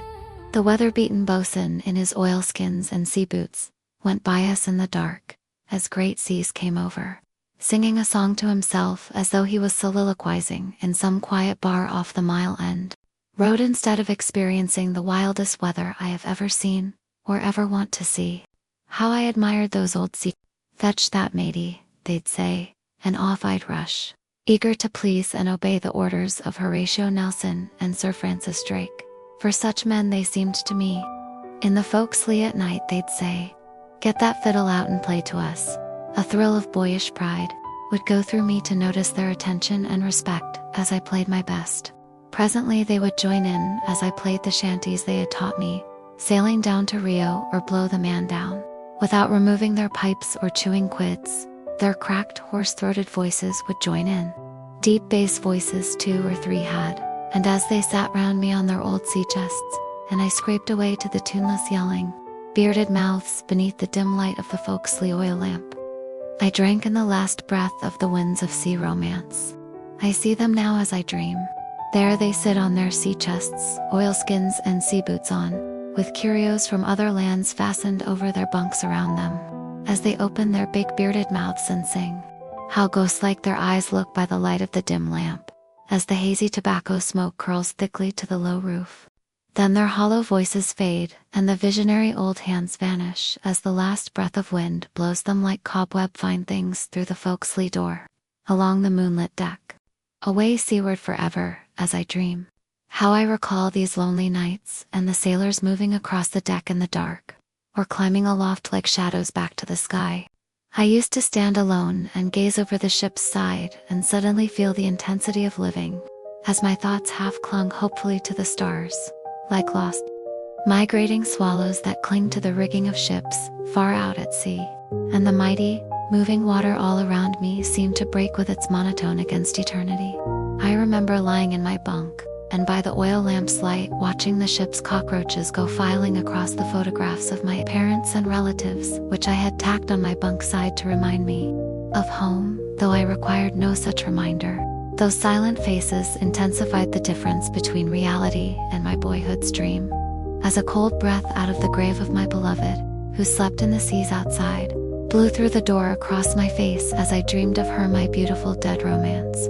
Truly, sailing ships have their rough side as well as a wildly romantic one. Rolling down south, with gales behind bringing the seas up like majestic traveling hills as under the poop they go, and she rolls and swerves as the masts sweep across the sky, is the motion of sea poetry. If you are aloft you look down and could swear that she must turn turtle. Telling you this calls back my feelings when I first went aloft as a boy of 14 years. The ship was rolling heavily, and as I looked down on deck, something seemed to have happened. I turned pale, I'm sure. She was turning right over. I clung on with might and main as the masts and yards went over. Death seemed to stare me in the face. Like a wild beast, I hooked on with fingers, toes, and teeth, prepared for the final plunge into the heaving ocean below, when lo, to the mysterious equal pull of gravity, she slowly swerved and rose. The rigging jerked and rattled. The jib boom lifted and the figurehead at the bows lifted her face from the weather side and went right over to peep at the lee side. Overjoyed, I looked over my shoulder astern and saw the chief mate yawning on the poop and the man at the wheel quite unconcerned. When I had instinctively thought they were clinging to anything movable, prepared to dive into the ocean when the ship turned clean over. That bronzed, broad-shouldered mate grinned when I stood on the poop. He asked me how I had felt. He was a good sort. He's dead now and under the sea, missing these many years. And the red-bearded Scotch skipper, who was like a father to me, is worse off. For the last I heard of him was that he was still alive and missing. But this won't buy the baby a frock, as they say at sea when you go off dreaming and leave your work to yarn. So I must return to the P and O liner as she races across the Mediterranean, bound for Suez. We had called in at Naples, where we had taken on board a batch of passengers. I remember one of them especially. He was a distinguished old Italian, and his profile recalled to my mind the pictures I had seen of Dante. He wore a loose cloak and a cavalier hat, and carried a violin. His eyes were eagle-like, yet bilious-looking, for he was suffering from some kind of yellow jaundice and slow circulation. On the hottest nights, his teeth chattered with the cold. When we were crossing the Red Sea and the passengers brought their beds on deck to sleep, hoping to get a whiff of air, he went into his cabin in the usual way, with his teeth chattering with the cold, crawled into his bunk, and got into his bedclothes, large canvas sack heavily lined with wadding. Bodily into this, he would go and tie the tapes at the head of the sack tightly round his neck, so that no air could possibly get into the sack and give him a chill. The very sight of it all made me perspire and gasp in that stifling hot weather. I felt sorry for him, and I cannot imagine now that he could have lived very long after getting to Australia, where he was going for his health's sake. He was a splendid violin player, but did not perform. I used to talk to him on deck, and discovered that he was a Genoese. I was greatly interested to hear that his father, who was also a musician, had known intimately the celebrated violin maestro, Paganini, and had had violin lessons from him. From broken English and Italian gesticulations, I learnt that the great violinist had peculiar ways. He had stayed for a few days at my friend's childhood home, and while there had upset the quiet routine of the family, for he was extremely superstitious and restless, and walked about the house all night. He declared that a ghostly woman stood with her face at his window whenever he played a certain melody that had come to him in his dreams. Beyond his family's enthusiastic reminiscences over Paganini's violin playing, that is the only incident that vividly impressed me. My friend was a remarkable character and, though he was ill, extremely vivacious and always talking excitably. Sometimes he would sit on deck after dark, and plucking the strings of his violin, pizzicato guitar style, would sing softly to himself in Italian with a clear, sweet, musical voice that was very effective. I went with him ashore at Port Said. It was fearfully hot, but as my friend walked down the gangway with me, he was well swathed in scarves, and wrapped up in shirts under his large fur-lined cloak. He seemed to have plenty of money and was anything but mean with it. It was a treat to get away from the hubbub of the natives coaling the steamer. I only have a dim dreamlike recollection of that particular visit ashore at Port Said. I remember the town with the white buildings and palm trees dimly outlined under the stars, and the begging, dark-faced descendants of the Egyptian pharaohs, who rushed forth out of alleyways and sought our patronage. Signor Niccolo was terribly thirsty, and the English restaurant was so crowded with passengers from the boats that we both went off and sought elsewhere for refreshments. We went up a dark alleyway, directed there by a swarthy man who evidently misunderstood our requirements. In the darkness, it seemed like some subterranean passage to an Egyptian ghostland as we walked along and heard the uncouth voices of the inhabitants issuing from the little barred windows that were let in the high walls on each side. Shuffling by us went the sandaled feet of black men with white turbans on that looked like towels swathed about their heads. Presently, we arrived at a tunnel-like entrance that led into a suspicious, dimly lit little restaurant. As we sat at one of the small tables and sniffed peculiar odors that smelt like scented tea and aromatic herbs, for dusky beauties came through a little secret door and laughingly revealed their teeth and asked in broken English what we would like to drink. Signor Nicolo called for wine and I had coffee. Off rushed the dark female attendants to execute our orders. "Funny plaisy and funny girlies, eh?" said Signor Nicolo to me.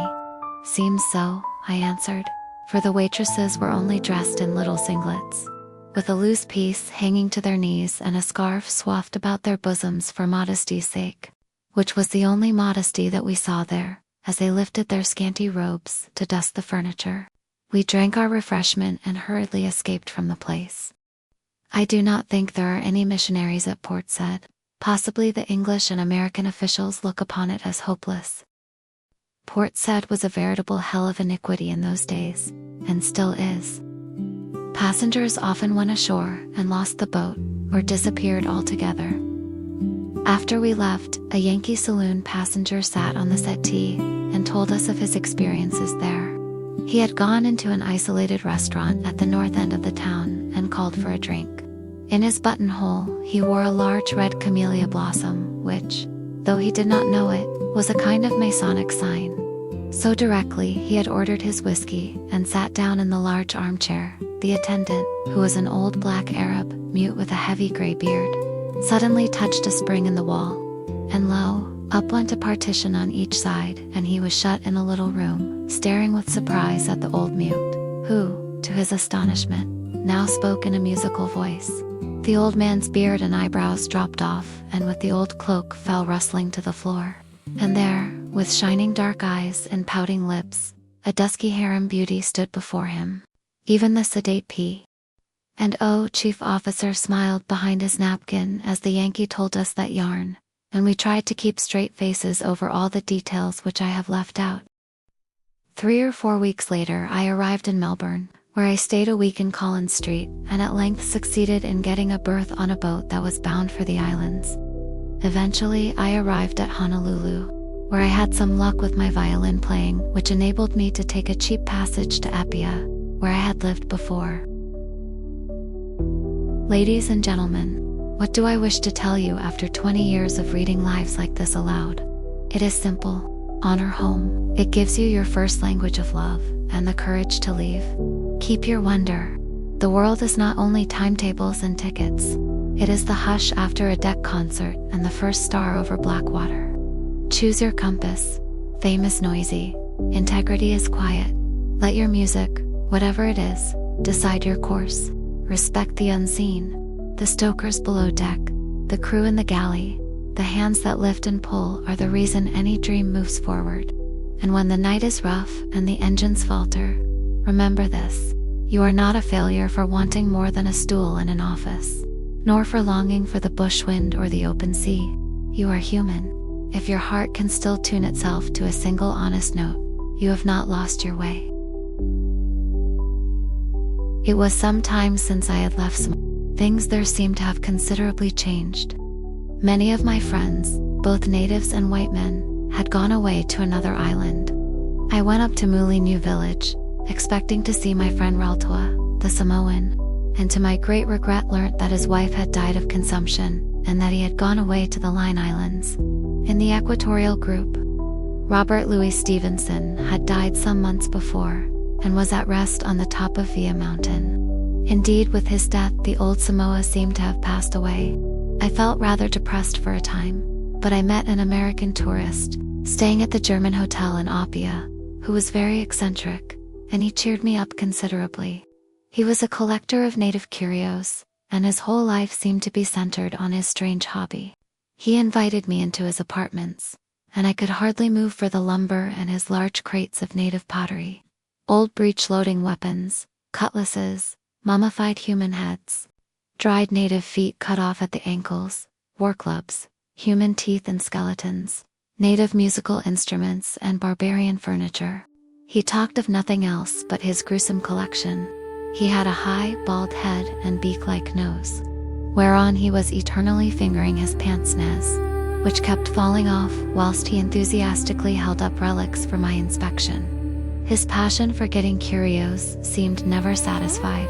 We dined at a native's house together.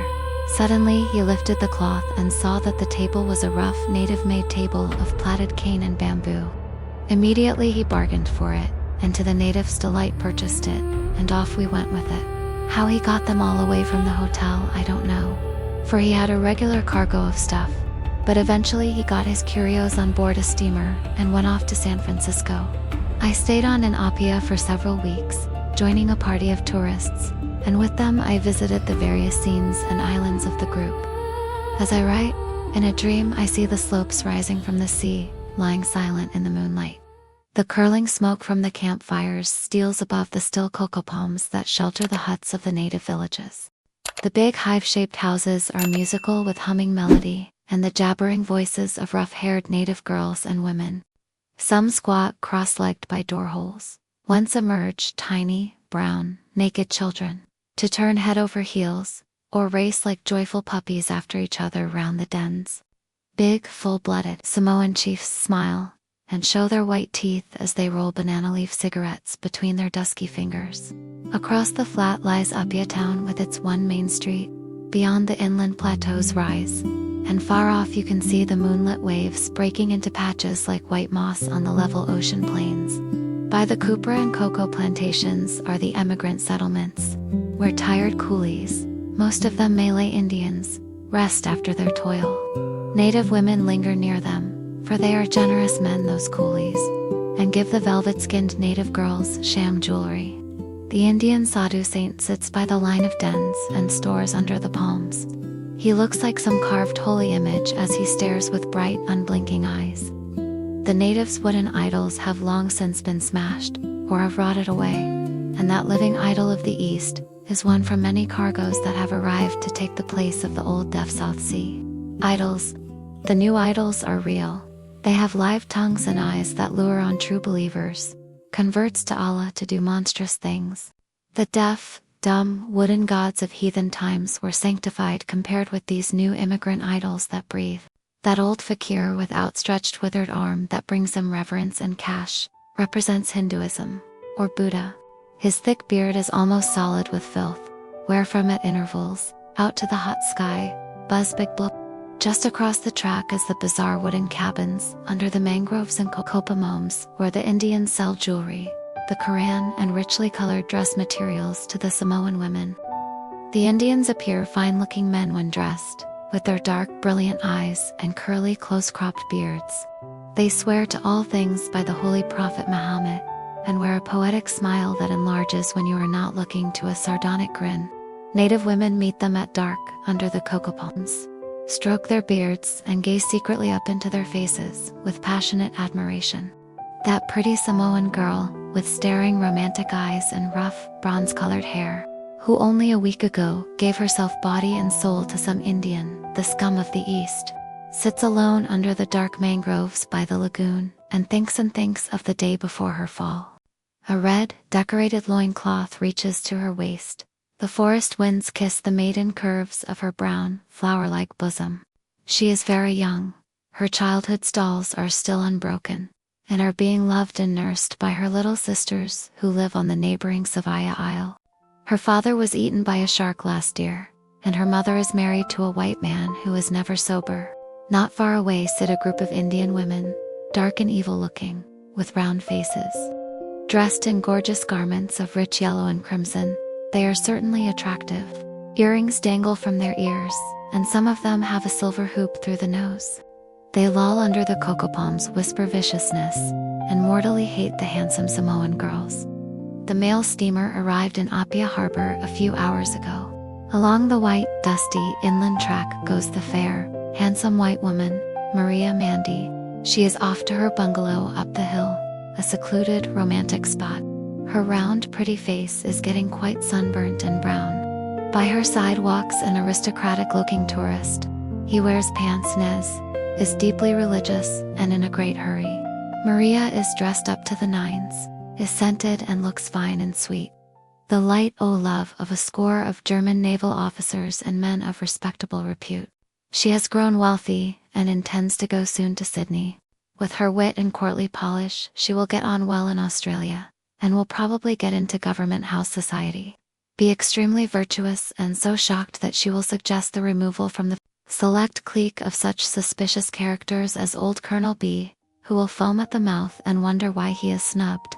Mrs. S.A. and Lady H.B. will go into hysterics.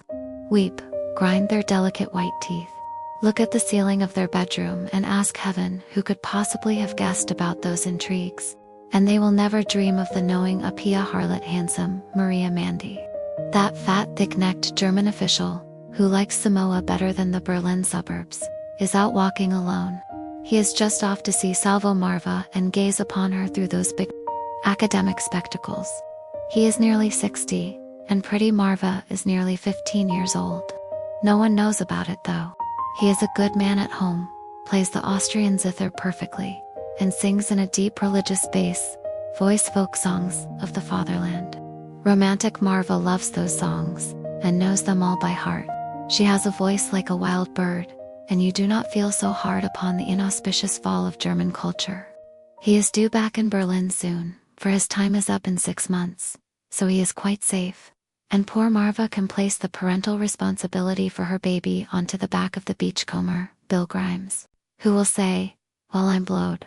If this ain't all right, then accept the position and make his home in the South Seas after all." Maria Mendy is not the only lady who will become respectable and make the devil rub his hands and chuckle with delight. On the beach stroll other white women, and droves of pretty half-caste girls, who will eventually get jobs as ladies' maids too. Touring families that call at Apia on the homeward voyage to New York and London. They have fine times, those girls, with the German and English sailors, or with perfect gentlemen, and sometimes a black sheep missionary who has been dismissed from the element. Off they go on the spree and forget themselves, and do things that make even the beachcomber, Bill Grimes, rub his eyes and stare. For after all, he's not so bad. He can someday, in that far-off event of perfect good, buy a new suit of clothes. But the beachcombers that loaf and eat the fruit of frailty in this Eden of the South Seas can never buy another soul. Hark, the harbor is musical with voices, for this is fair Italy of the southern seas, where natives paddle their canoes and sing their weird melodies as naturally as men breathe. You can hear the splash of the paddles and oars as they cut the thickly star-mirrored water. The native boats are bringing sailors ashore from the ships that arrived at twilight. The moonlit shore and the palm-clad slopes look like fairyland to the silent ships lying out in the harbor. The men step ashore, pay 1 shilling, or 1 mark each. Then off go the canoes back to the ships for other crews, as the groups of sailors go up to Apia town. Before they get there, dusky guides offer their services, and they see the sights, such sights too. No missionaries could ever reform such creatures as they see. One of them, she is one of many, wears almost nothing. The curved thick lips in her wide mouth murmur forth alluring Samoan speech. Her girth is enormous, and her brown bosom heaves with simulated professional passion, like a wave on the treacherous deep dark ocean of sensuality, whereon so often traveling men are shipwrecked. Her eyes are large, the pupils widely encircled with white, and warm with the sunlight gleam of downright wickedness. She has been taught her art in the vast university of experience with white men, in the foremost ranks of civilization's pioneer tramp. Paid vice was never known in Samoa till the white men came. But now she lures to her velvety brown arms the unwary innocence of fragile sailormen and tourists, who come from London on the civilized Thames, where the missionaries hail from, who in our land of purity, of course, cannot exert and bring into play their noble efforts. And so through innocence, O England, my England, your children fall before the lure of the wicked South. Low-caste Samoan women are not all hideous. Some have large, innocent eyes alive with wonder. Half angel and half devil, they look as they stand before the camera and, answering the stern voice of the operator, strive to look modest and sweet. By the edge of the small lagoon, under those tall coconut trees, sit for little naked baby girls.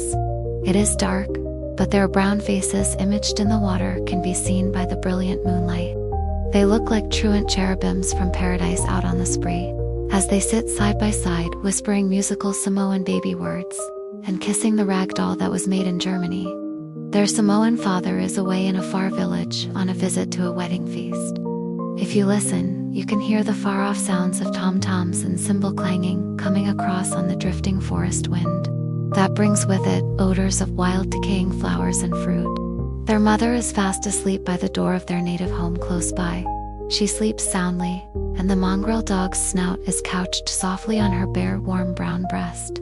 It looks a mystical, beautiful world, like some spiritual land beyond the stars, as the bright eyes of those tiny faces peep through the wind-blown palm leaves.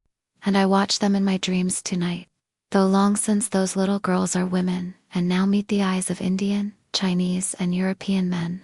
Civilization's iron foot is on the hills, and along the tracks that lead inland, where mission schools and churches stand, to collect on weekdays and Sundays the high-class native folk who live in comfortable Polynesian homes.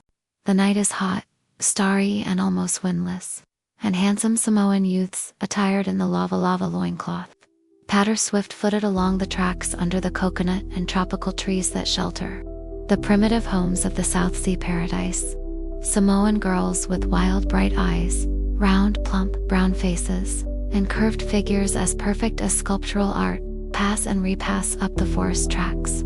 They are singing Samoan songs that intensify the romantic, dreamlike atmosphere of the tropical night and atmosphere, not even to be dispelled by the wailing cry of the native babies, who give short, wild, smothered screams as they lose, and then suddenly recover the breasts of sleeping mothers in those thatched homes by the palms and banana groves. The vast night sky, agleam with stars, shines like a mighty mirror. You can see the red glow of the reflection from the volcanic crater miles away on Savai's Isle. If you go up the slope and stand on the plateau, away inland, when dawn is stealing in gray tents along the ocean horizon, awakening the birds on Via Mountain, and the native homes are you can distinctly see afar something that looks like a cowshed by cocoa palms and thick jungle growth. It is Vailima, the home of Robert Louis Stevenson. One light gleams in the large shed room, and the intellectual, sensitive face of the poet author moves there in the gloom. He has come back from Apia town and is tired, yet secretly as pleased as the two old shellbacks who have carried his curios back, and who hitch up their trousers and cough respectfully as the world-famous author sneaks them in and gives each a bumping glass of the best brand. How quietly his keen eyes gaze upon them as they drink. On a shelf, the large clock ticks warningly. He glances at it now and again as the belated sailors yarn on, grow more and more garrulous, and continue their strange experiences that cling to the wonderful, distilling brain of the listener as moonlight clings to deep, dark waters. At last, with intellectual delicacy, they are hurriedly slipped off, for soon the respectable folk, whom he gave the slip to early in the evening, will return, and he must not be seen in such company again.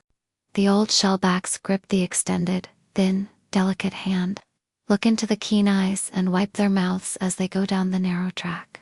"He's a gentleman, 'e is, D.E.A. ain't," they say to each other, as the silent, lonely man they have just left sits and dreams on alone, and thinks and feels those things that no book ever did, or ever can, tell. A few miles away lives the great High Chief Matafa. He knows Tusitala, the writer of tales. Matafa is the old king of Samoa. His warriors have charged up those slopes, and the sound of the guns from the enemy's warships echoed and re-echoed across the bay. It is all like some far-off dream to me that in my boyhood I should have met and fiddled to the Napoleon of the South Seas. For Matafa was exiled, though there the similarity ends. I can still see the handsome, intelligent face and remember the quick, kind eyes of Samoa's dethroned king. I did not know, or at least realize, who Matafa was, as he sat on a chest in the schooner's cabin in Apia Harbor. I knew he was someone important by the skipper's behavior and respectful attention. Only long after did I clearly realize that I was in at the death at one of the most tragic periods of Samoa's history. I helped row the exiled king ashore and went with him to Mulinu village, where I stayed the night and then rowed him back in the ship's boat again. Had I known the truth, I would have clung to the old king with all the romantic vigor of my soul. The opportunity of my boyish dreams had presented itself, but I knew it not. How I would have striven to lean on that chieftain's right arm, helping in some tragical drama of war and intrigue that would have given me the fame that my boyish aspirations yearned for as I read the novels of Alexander Dumas. Alas, I can only remember a sad aged face in a South Sea forest homestead, in a schooner's dingy cabin, or earnestly talking under the forest trees by night to loyal chiefs ere he returned to the ship. I saw him 3 or 4 times ashore, and entertained him in the refuge where he lived with his faithful chiefs. Also, I played the violin to him several times, while he smiled gravely and the garrulous skipper drank whiskey and sang out of tune, or read out loudly snatches from the Samoan Times, which was a paper something after the style and size of the Dead Bird, published in Sydney, but suppressed and issued again as the Bird of Freedom. Behind the stores in Appiah Street is the primeval ballroom, where I played the violin to the Samoan grandees, and to tripping white-shoed German officials, while 5 half-caste girls in pink frocks, with crimson ribbons in their forests of hair, went through the Siva dances. Robert Louis Stevenson gazed on, or argued with the crusty German official, who was red in the face as Stevenson expressed his opinions on Samoan politics. Just below, too, down the street, is the bar room, where I played the violin with the manager's wife, who was a good pianist. I only performed there once. A trader was half seas over and was arguing with a German official. Suddenly he picked my violin up and hit the German over the head with it. There was a great scene and the trader was thrown out. Everyone laughed to see the look on my face as I scanned the fiddle to see if it had been damaged. Even the manager and his wife put their fists in their mouths to hide a noisy smile. The German shouted, "Mein Gott, I will see that this man's be arrested. Mein Gott, mein Gott." It's a lively place, this Samoan Isle. There sits an aged, tattooed native from Matutua village. He is a wandering scribe, a poet and author of the South Seas, and well beloved by all his critics, who mostly wear no clothes. He does not write on paper, but engraves on the brains of his audiences his memories, impromptu poems and improvisations, or he tells of Samoan history and poetic lore. He wears the primitive reedy to his bony knees, and a large shawl of native tapacloth round his brown shoulders. Tall and majestic looking, with strong imaginative face. When he stands quite still and lifts one arm to heaven, he looks like an exiled scapegrace god. With eyes shining brilliantly, he tells you the tale of creation, how man and womankind came on earth. Ages ago, a giant turtle, like a fish that walked on 1,000 legs, came up from the bottom of the ocean and saw the blue sky for the first time, and far away the coral reefs and forest-clad shores. Full of excitement, it slashed its tail, swam to the isle and crept ashore. Once on dry land, it could not move and get back to its native ocean again.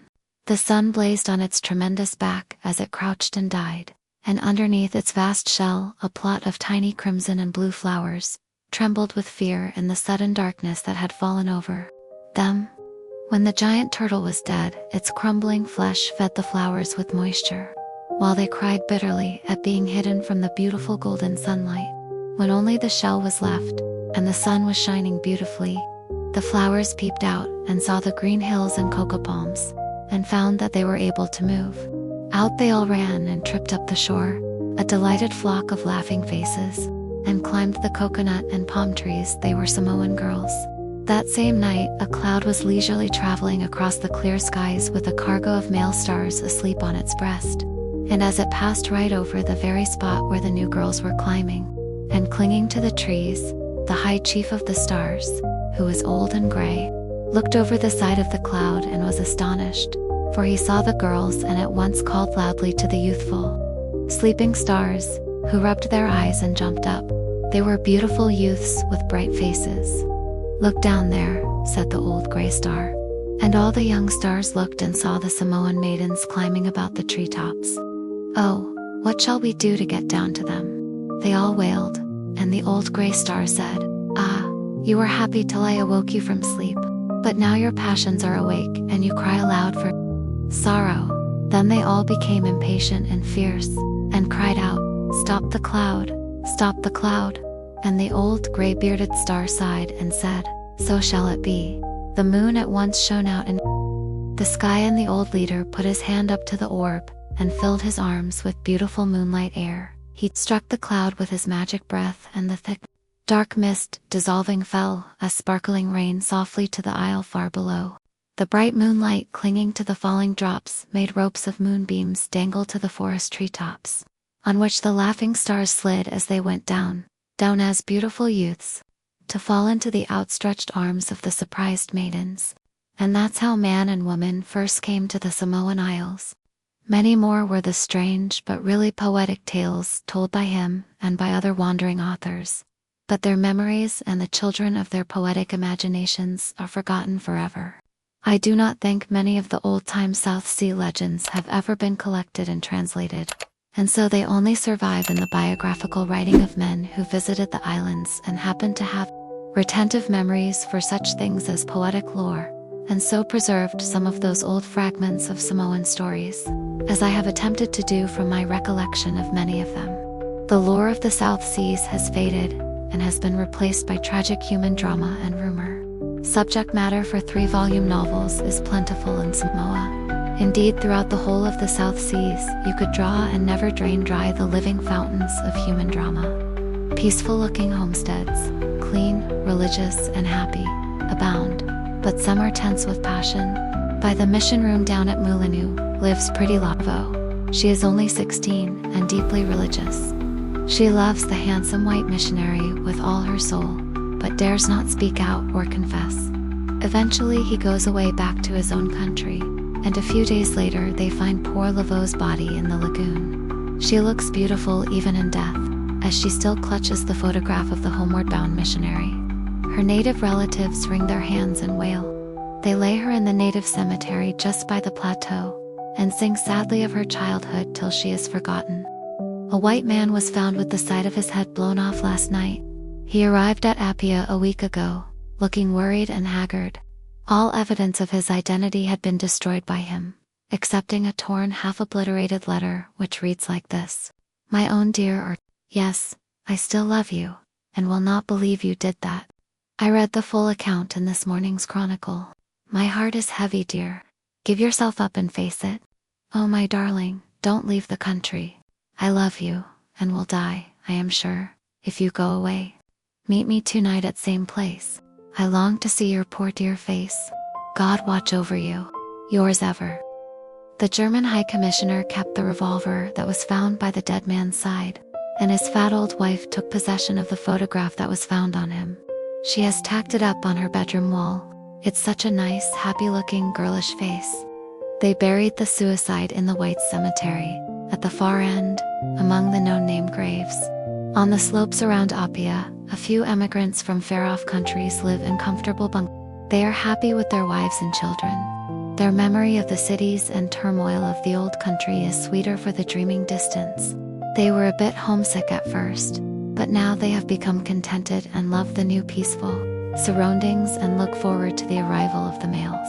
They still suffer, though, with the unrestful disease of the faraway suburban towns of advanced civilization, and so cannot sleep for wondering who the strange couple are who rent the solitary bungalow on the edge of the forest up in the hills.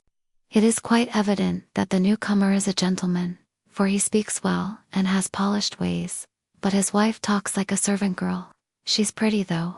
They arrived suddenly in Apia, and 3 months after the baby was born. He seems very fond of the baby, and the mother too, but he often gets very despondent.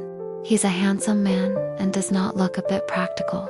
Indeed, he looks as though for the sake of affection and his word, he would sacrifice all ambition and leave the world behind him.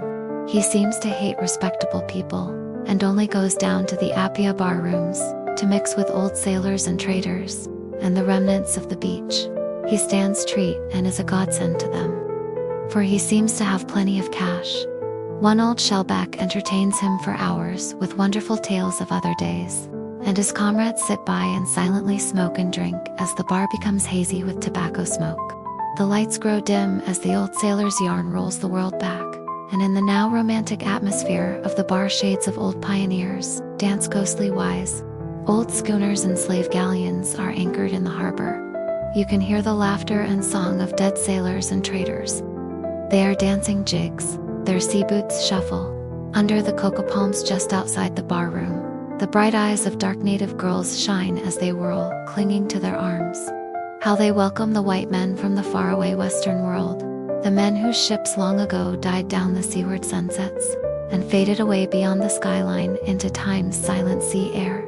Our generation was born. Out on the promontory sits the High Chief Tupido in his homestead. He has a noble, wrinkled, tattooed face, and, though he belongs to the old school, he wears glasses.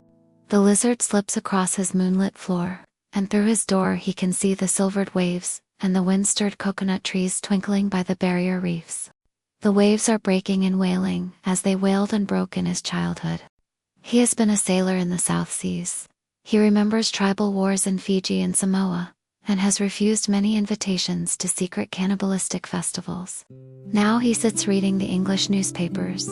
For long ago they taught him to read English, and he is a staunch Catholic.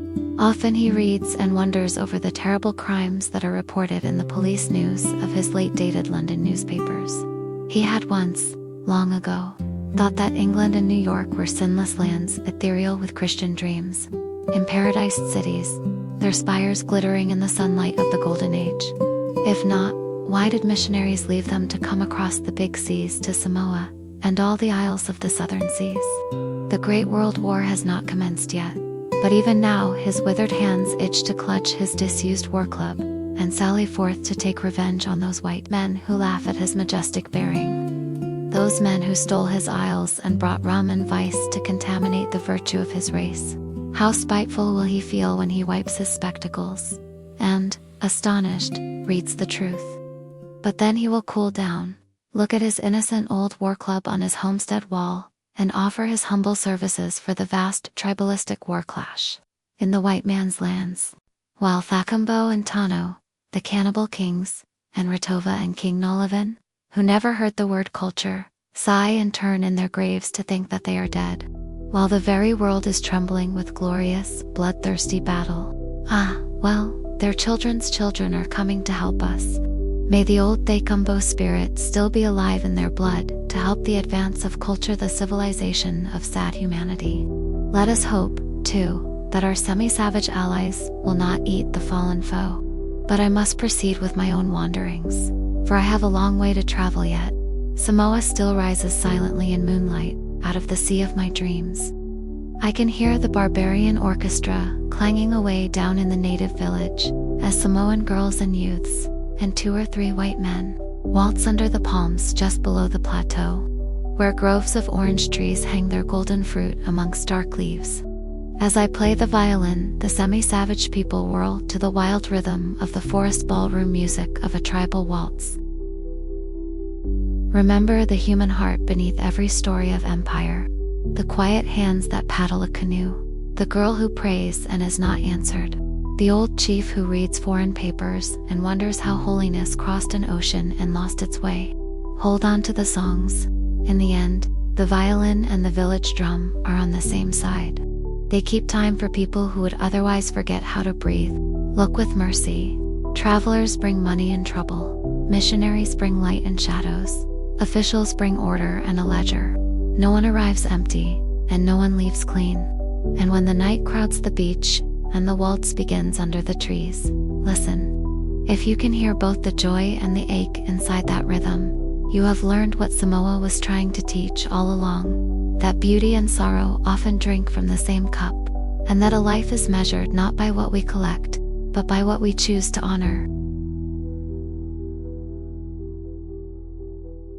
I noticed that the brief incidents in my first book, Sailor and Beachcomber, concerning my personal recollections of Robert Louis Stevenson, were received with an interest which I had not expected.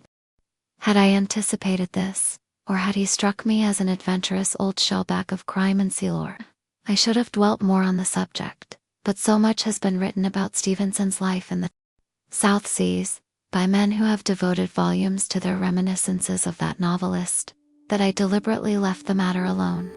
As far as Stevenson, the literary man, is concerned, I of course have nothing whatever to add, excepting, perhaps, that Stevenson's books dealing with the South Seas did not strike me as being as realistic and breezy as I had expected them to be, coming from such fresh experience and so able a pen.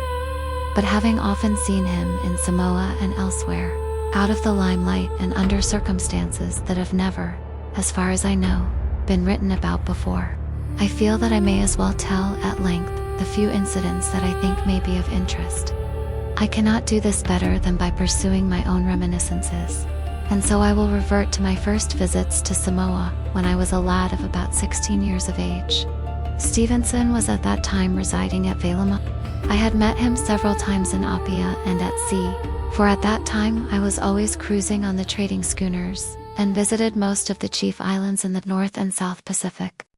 I eventually got on a schooner that ran between Samoa and Suva, Fiji, and it was on these return trips to Apia, and during my sojourns there, that I saw Stevenson frequently, which was natural enough, since he lived there and hundreds of men became acquainted with him in that isolated paradise, where conventionality, as it is known in Western civilization, was completely dropped, and all men became hail fellow well met as soon as they sighted each other. Even missionaries practiced this outward appearance of brotherhood. I recall how I was sitting in a German store in April one afternoon when a Samoan, who knew me well, approached me and asked me if I would like to come that same evening to a grand tribal wedding festival that was to be held 5 miles off, round the coast. "And will you bring your violin?" he inquired. I accepted, and my companion, a young American sailor who had a banjo, agreed to go with me. I was well known among the chiefs and natives as an obliging violinist, for I seldom refused to perform at native ceremonies. The scenes that I witnessed, indeed the novelty and romance of it all, amply repaid me for all the trouble I was ever put to, though that is saying a good deal, for my troubles were sometimes serious ones. That same afternoon my friend and I tuned our instruments up and made ourselves look as smart as possible, for the chief who was giving the ball was one of high standing, and a well-known follower of Matafa, the ex-king of Samoa. In high spirits we started off to tramp the 5 miles which had to be covered before we reached our destination.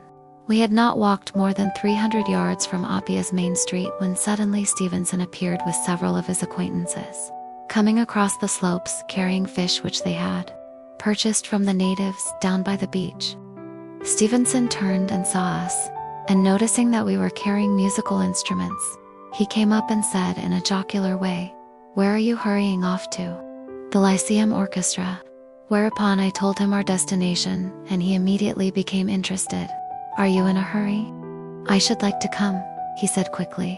I assured him that we were in no hurry, and told him we would wait. But as his friends were becoming impatient, he said that he would come on later, and so off we went without him. When we arrived at the coast village where the ball was to be given, my friend and I sat down under the palms, exhausted, for the walk was a long one and the heat terrific. Just before us was the native village, groups of conical, shed-like houses, sheltered by cocoa palms growing to the shore's edge. As we sat wiping the perspiration from our brows, the village was all astir with excitement over the approaching festival. Native girls, dressed in picturesque style, passed by us along the track. They were jabbering excitedly to each other over the beauty of the bride who had been married that day, and who was to appear at the feast that evening to dance and reveal her manifold beauties to the village maids and youths, ere she went off on the honeymoon to the bridegroom's home. The shadows were falling over the palm-clad shores of the wild coast and village of Samoa as the sun dropped seaward.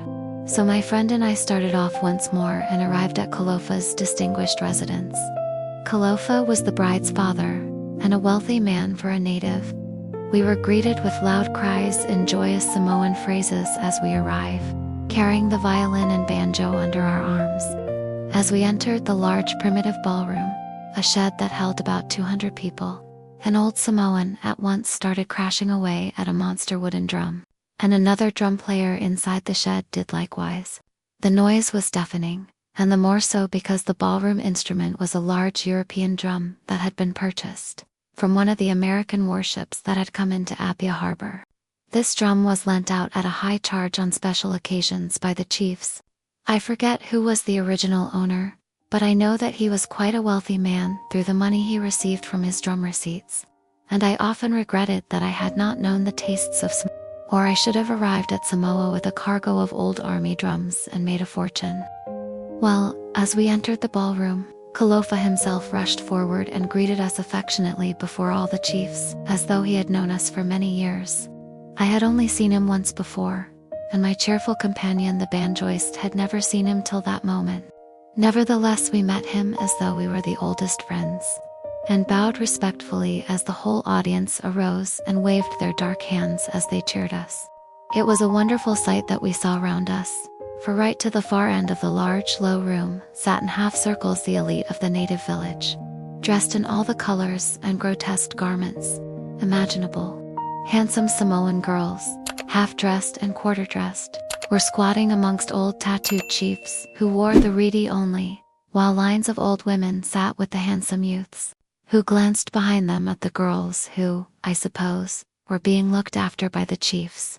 The code of morals in Samoa was becoming very strict, so many maids having been tempted by the amorous youths to do things which they ought not to do. In the center of the throng was the barbaric orchestra. I have led and conducted many orchestras and bands during my time, but never such a deliberately planned, inharmonious, ear-torturing lot of musicians as I led that night. I think the instrumentation was chiefly strings and wind. The former consisted of wires strung across cords, and the latter of bamboo flutes, old coppers, and the drum which I have previously mentioned. I sat down in the middle of the orchestral players, squatting, with my comrade by my side, on a mat, and all the native musicians around me gazed with great curiosity as I started to tune the violin, and my comrade to pink-E-T-ponk on his banjo. Indeed, so great was their curiosity that they arose from their mats and poked their faces against our instruments. Hitting my violin with the bow, so tap-tap, I made a sign to them to take their seats, and then the overture commenced. My comrade and I tore away at the strings. I forget what we had proposed to play, but as soon as we started and the members of the orchestra heard the violin wailing, they went completely mad with delight, and then tried to outdo us. So placing their flutes to their dusky mouths, they all started to blow terrifically, and the drums started off and the stringed chords twang. In a moment I realized that to keep up our musical reputation, we must outdo the barbarian music. So I signed to my comrade, who looked at me as though he had gone mad, and then started to grind away at all my violin strings at once. I believe we both caught the primitive barbarian fever, for though the row was terrible, my memory of it all is one of some far-off event of supreme musical delight. Not Wagner's wildest dreams, no futurist's idea of harmony could have outdone the reality of that tribal music. Then suddenly it all changed from thunder to weird sweetness, minor melodies of sad, forgotten loves and dreams, for on a little elevated bamboo platform the bride stood before us. She was a dusky, tender-limbed maiden of about 16 years of age, dressed in a blue frock that went no higher than her brown bosom, fastened on by a red sash, her thick hair bedecked with tropical blossoms. She looked like the beautiful dusky princess from a South Sea novel. Her husband, a fine-looking Samoan of about 30, stood beside her as she gazed up into his admiring eyes and sang a tender song of love. It was a really beautiful melody, and I at once caught the spirit of it. And as she sang on sweetly, I extemporized a delicate accompaniment on my violin, interspersed with minor pizzicato. As soon as she ceased her song, a tiny child stepped forth, and kissing her feet handed her a large bouquet of richly colored forest flowers. Then the bridegroom stooped and kissed the child on the brow as all the audience solemnly murmured "Oh way" 3 times. This child was a relative of the bride's, and not her own child. Though to tell the truth, this was often the case in tribal weddings, at which I had officiated as violinist, where often the custom was that the bride's firstborn came as chief witness to the altar, and sometimes was old enough to toddle all the way. When she had sung one more island ditty to her delighted husband, the Siva dance commenced. Through a little door behind the stage came about a dozen girls clad only in flowers and grass, and when they had squatted in a circle on the stage, they started to beat their bare limbs with their hands as they chanted, and the orchestra went tootle-tootle on the bamboo flutes. As the time passed, the audience increased. Chiefs, half-castes, and many high-caste natives were there. Robert Louis Stevenson arrived, with his face wreathed with smiles, and stood just inside the door. watching and talking to the natives. The old ex-king Matofa, who was at that time residing at Mali with his faithful followers, was also there and stood talking to our host, who was, I believe, related to Samoan royalty. Matofa was a very intelligent-looking old man, well-dressed and with a majestic walk. About that time there was a deal of trouble brewing between the subjects of Matofa and those who stood by King Malietoa, and possibly the old king was traveling incognito, for he hardly revealed himself, but stopped in the shadows. Stevenson went round behind the audience to him and was greeted very warmly. They evidently knew each other well. As the festival proceeded, and the bowl of kava was handed round, the chiefs and womenfolk became excited. While outside under the moonlit cocoa palms, the girls and youths started to dance and caper about. My friend and I took the first opportunity to get outside, for the heat was stifling inside the hall. When we arrived in the fresh air, Stevenson was standing by the doorway smoking. "Hello, there you are. I'm sorry, but I was too late to see the beginning," he said, and then added, "That bride was a beautiful girl, wasn't she?" "Yes," I answered, as several native girls came up to us, and, laughing, seized us and invited us to dance. The girl who had gripped hold of Stevenson was a very wild but good-looking maid, and gazing up into his face, she started to make eyes at him. Stevenson looked round laughingly, and then accepted the invitation of the girl to dance with her, and so off they went. As far as I can remember, the novelist was a good dancer and looked at his ease as he held the Samoan beauty in his arms and gently whirled with her under the cocoa palm. All the time that Stevenson and I were dancing, the native orchestra was booming and shrieking away in the festival shed, and often we heard the old native drum conductor cry out, "O la Sivo," and then came a terrible crash as he struck the old army drum with a word. Stevenson seemed delighted with himself for a little while, and then we got too hot and, much to the disgust of the maids, stopped. They were cool enough in their scanty attire, but we were bathed in perspiration and fairly steamed in the moonlight as we suddenly stood still. Now I am coming to the comical part of it all, for Stevenson's partner proceeded to make violent love to him, and the look on his face made it quite obvious that he was beginning to feel uncomfortable, for he eventually walked off and she at once followed him. He made several attempts to get rid of her by talking to a native who stood by, but still the girl persisted, till he suddenly walked up to me and said, "I say, for God's sake, get her away somewhere. Dance with her. Do anything to attract her attention." I at once went to the rescue and asked her to dance. I was not much of a dancer, but as a lover I have always been passable. Stevenson seemed very grateful, but only expressed it by walking off in great haste, as I clutched the girl tightly. No sooner had Stevenson got out of sight than she started on me, threw her arms about my neck, and began to say loving things about my beauty, I suppose, in her own language. Several natives were standing under the trees, shaking with laughter as they watched us. One of them touched his forehead significantly, and then I realized that the girl was not quite right in the head. "I say, Hill," I said, as I quickly turned to my comrade. "She wants you to dance with her. Do take her, old fellow." "Right you are," he answered, for he was an obliging fellow in that way. And then I also bolted and went off, toward the chief's Valfapule, the head residence, to get my violin, which I had left in his care for safety. As I approached the bamboo door, I saw Stevenson peeping through a chink. "Has she gone?" he said. "Yes, I've got rid of her. She is a bit wrong in the head," I answered. Then, as Stevenson came out into the open, ready to start away home, to our astonishment, the girl we were talking about ran across the grass and embraced him once more. "Well, I'm Dee Dee," he said, and at that moment 2 natives came across the track and collared her. I think they were her parents. Anyway, they took her off, and Stevenson hurried off also, for the hour was late and the code of morals strict in the Valima domestic establishment. My friend and I got back to Apia soon after.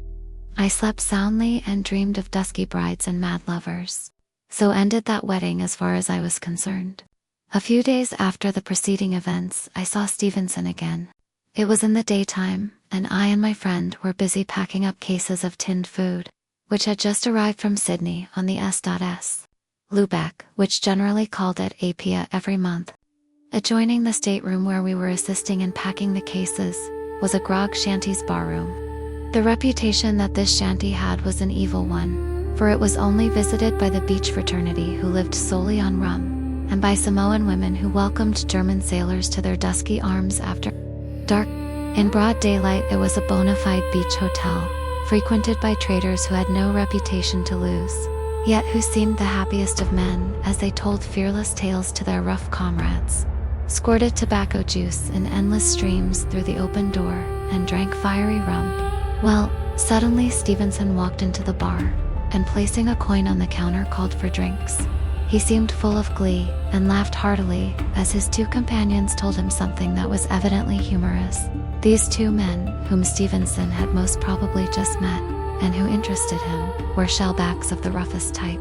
One was positively comical looking with dissipation, and had a warty nose. The other seldom spoke, but simply nodded his head, as an umpire of truth. When his companion told Stevenson the wonders of the South Seas, they were telling him about earlier blackbirding days, when native men and girls were lured onto the schooners and carried off to slavery and worse. I cannot remember the things that they told him, but I distinctly remember Stevenson's deep interest as he stood by them, with his head nearly touching the low roof of the shanty, and called for more rum for his companions, though he did not drink himself. The convivial old rogues were delighted with Stevenson's generosity, and seeing that he listened eagerly to their yarns, the chief speaker became more garrulous and dramatic than ever as he lifted his hands up to the roof and said, "Sir, them things that I tells you is nothing to what I could tell you." Meanwhile, the novelist listened and looked out of the grog shanty door, to see that no one was about who would carry the news to Vailima, that Robert Louis Stevenson was full of glee, treating old rogues to rum, in a grog house of mystery and lurking crime. There was a native woman in the bar, whom the barkeeper called Frizzy. She had a large mop of frizzly hair, and I suppose got her name from that. She was one of the abandoned class, had 4 half-caste children, and was a Hafudo, for the father of the children, a German official, had gone back to Berlin.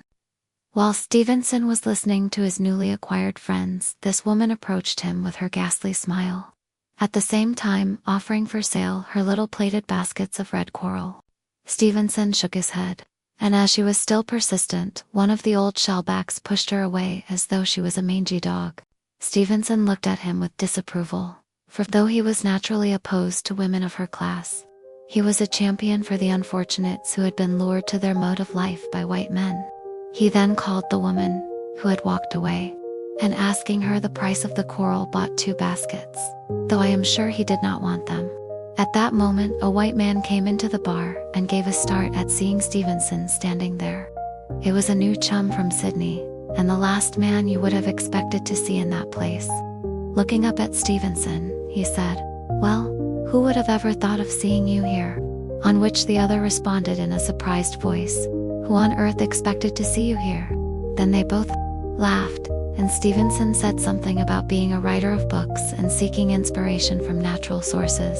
And with intense amusement in his eyes, he introduced the 2 grimy reprobates to his friend, who shook them heartily by the hand and asked them what they drank.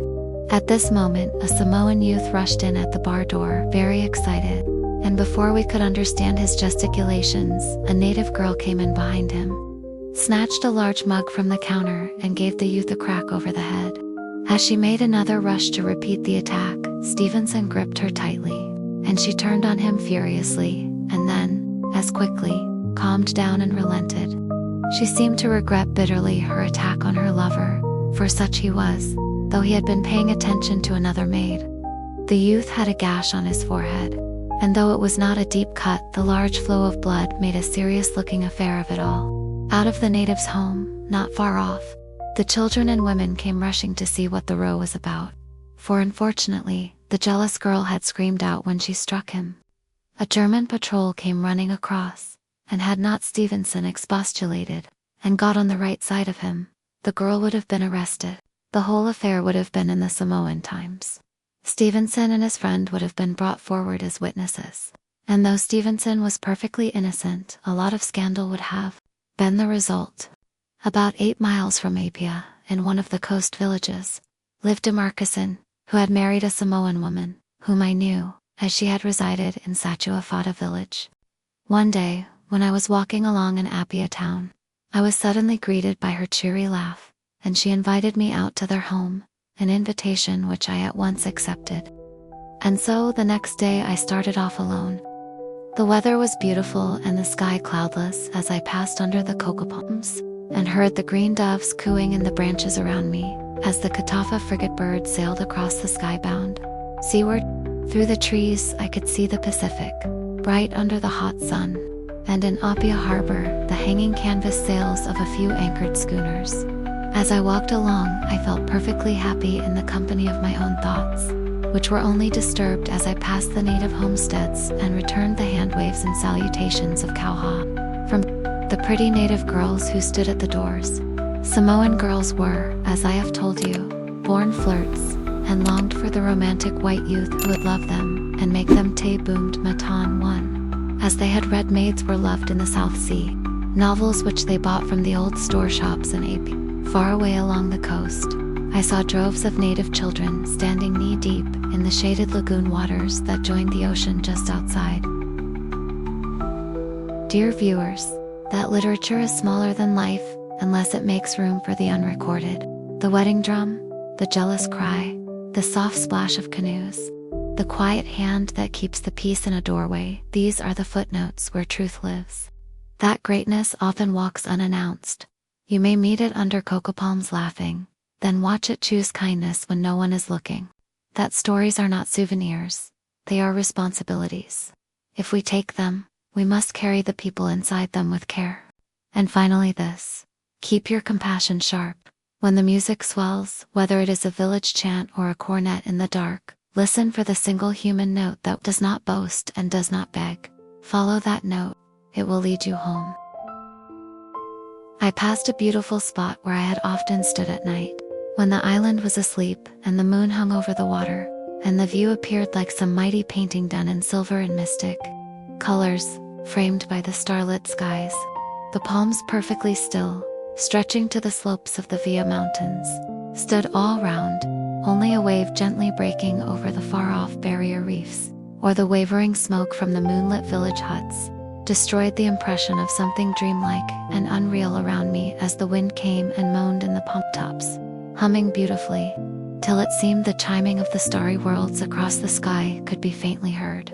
About 3 miles from Epia, I left the track to cut across a plantation towards the coast, when I was suddenly surprised to see 2 white people some distance off coming toward the village that I was making for. Ambushed in the thick scrub, I peered up the track to see what they might be, and was again surprised to see that it was Stevenson and his wife. Stevenson had a large bamboo rod in his hand, and was waving it about violently and seemed very excited. Indeed, I thought they were quarreling, but as they approached a group of village homesteads just near the track, I saw that he was gesticulating and pointing with pleasure at the surrounding scenery, which was extremely beautiful there. They did not notice me, and so I remained unobserved. Stevenson was dressed in white trousers and had an old cheese cutter cap on. As they approached the native homes, a lot of children came rushing across the clearing to welcome them. Mrs. Stevenson picked one of them up in her arms and kissed it, while her husband in fun ran after the rest with his bamboo stick, and they all scampered away in delight. At the far end of the plantation, wherein grew coconuts, yams, and pineapples, was the home of my native friends. I crossed the space and, passing between the lines of white native houses, arrived at my destination.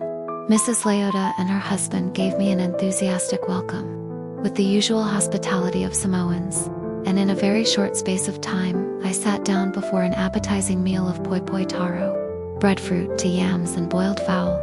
There were 2 families living in the homestead, and the native children climbed over me as I sat down to eat. And, though I am fond of children, at that moment they were a fearful pest. However, as in England, I had to put up with it, and assume a happiness which I was far from feeling, while the delighted eyes of the parents gazed upon me and on their children. But they were semi-savages, and of course, it was all excusable.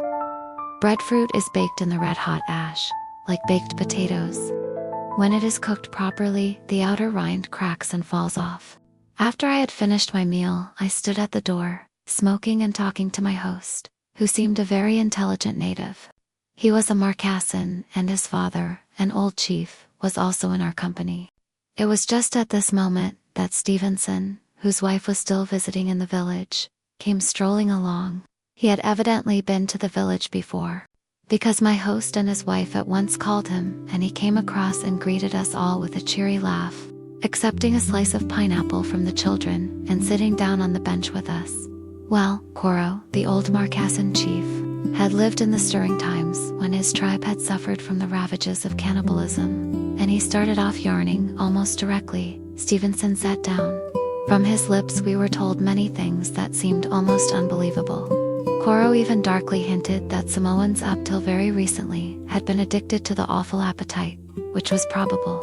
But, being an intellectual race and superior in every way to the other races of the Pacific, Samoans had not allowed the stain of cannibalism to rest on the history of their people, letting the memory of it die out with the custom. Stevenson was alert with interest as the old chief told us of past cannibalistic orgies of his islands, and, as the old man yarned on in pidgin English, kept saying, "Well now, really me?" for very surprised at the things we heard. One tale he told us was so bloodthirsty and cruel, and the truth so evident from the manner in which it was told, that I must repeat it here. It appeared that in the Marquesa group, on Hivoe, at a period not distant from the time that I am telling you of, there was a ferocious cannibal who was the last survivor of a tribe which had ravaged the surrounding villages and preyed on the flesh of the people. In Coro's time, this hated manator lurked in the forest, and the village was obliged to have sentinels on watch each night. For the terrible cannibal had a passion for the flesh of their children, and often by night the whole village was awakened by hearing the screams of one of their little ones, who had been seized whilst asleep, and was being carried off into the forest.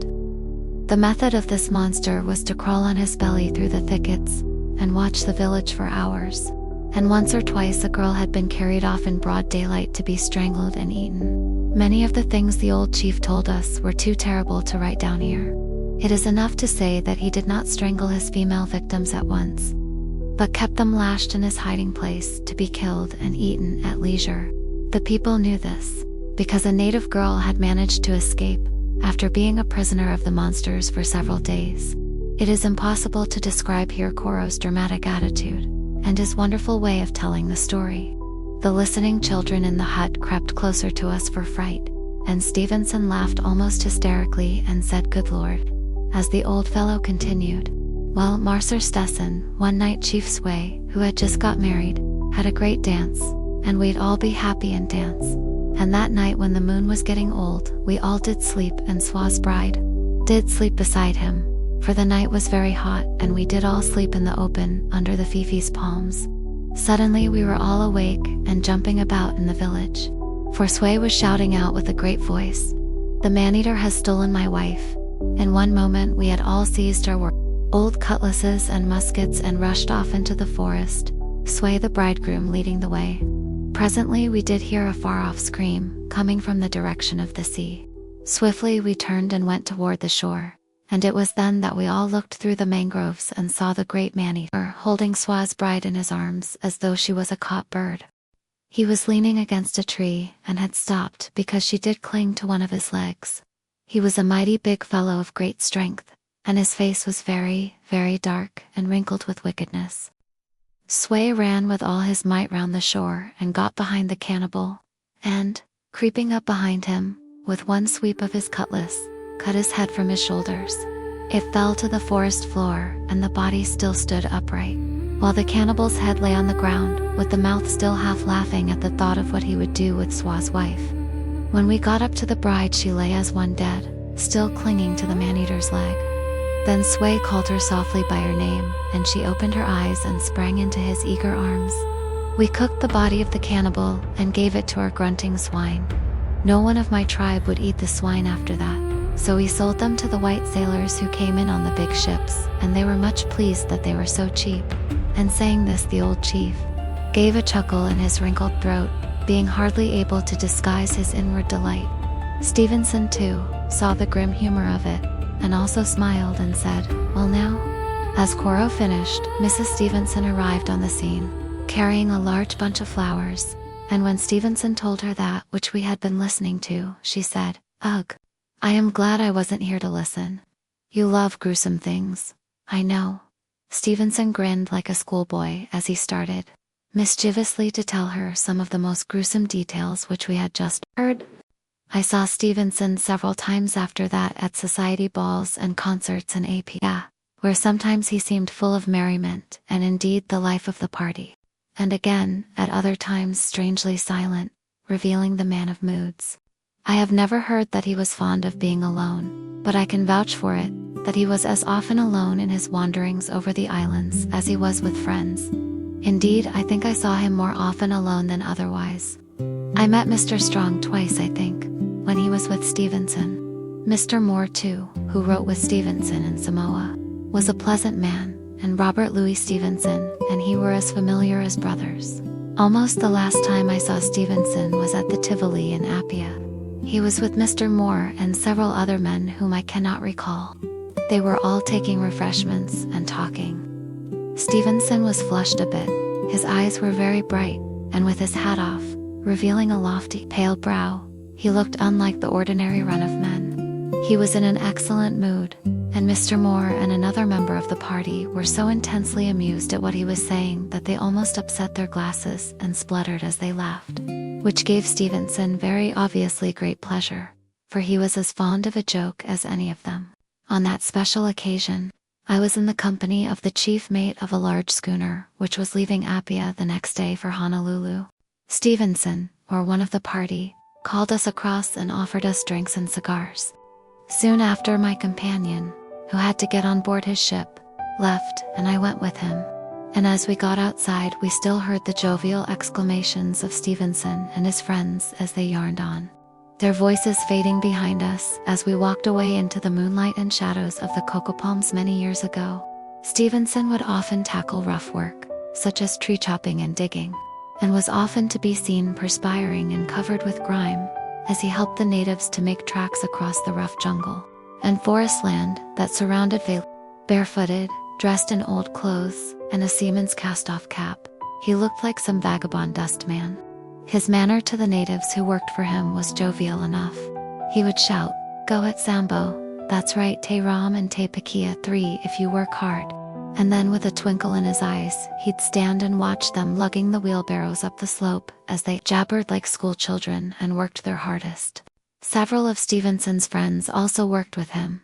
One of them would be cutting the trees down as the novelist smoked, and jocularly criticizing him, telling him to keep moving and not be such a loafer.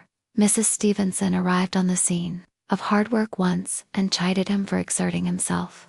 "Don't do that, dear, or you will be ill again," she would say. And the novelist would look up and then work harder than ever.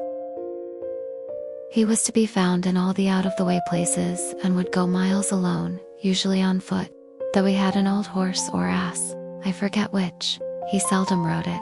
One day I was walking along near the coast, when a little native boy of about 6 years of age came limping out of the jungle scrub just by the track. I picked the little fellow up and discovered he had trodden on some glass and had a deep gash in his foot. As I was carrying him down to the shore to wash his wound, Stevenson and a boy came strolling by. Stevenson, who was always very kind to children, examined the wound, took out his pocket handkerchief and bound the foot up, after we had well bathed it. His manner to the little outcast was one of extreme tenderness. I was living with 2 kindly disposed old natives at that time, so I picked the child up and carried him home.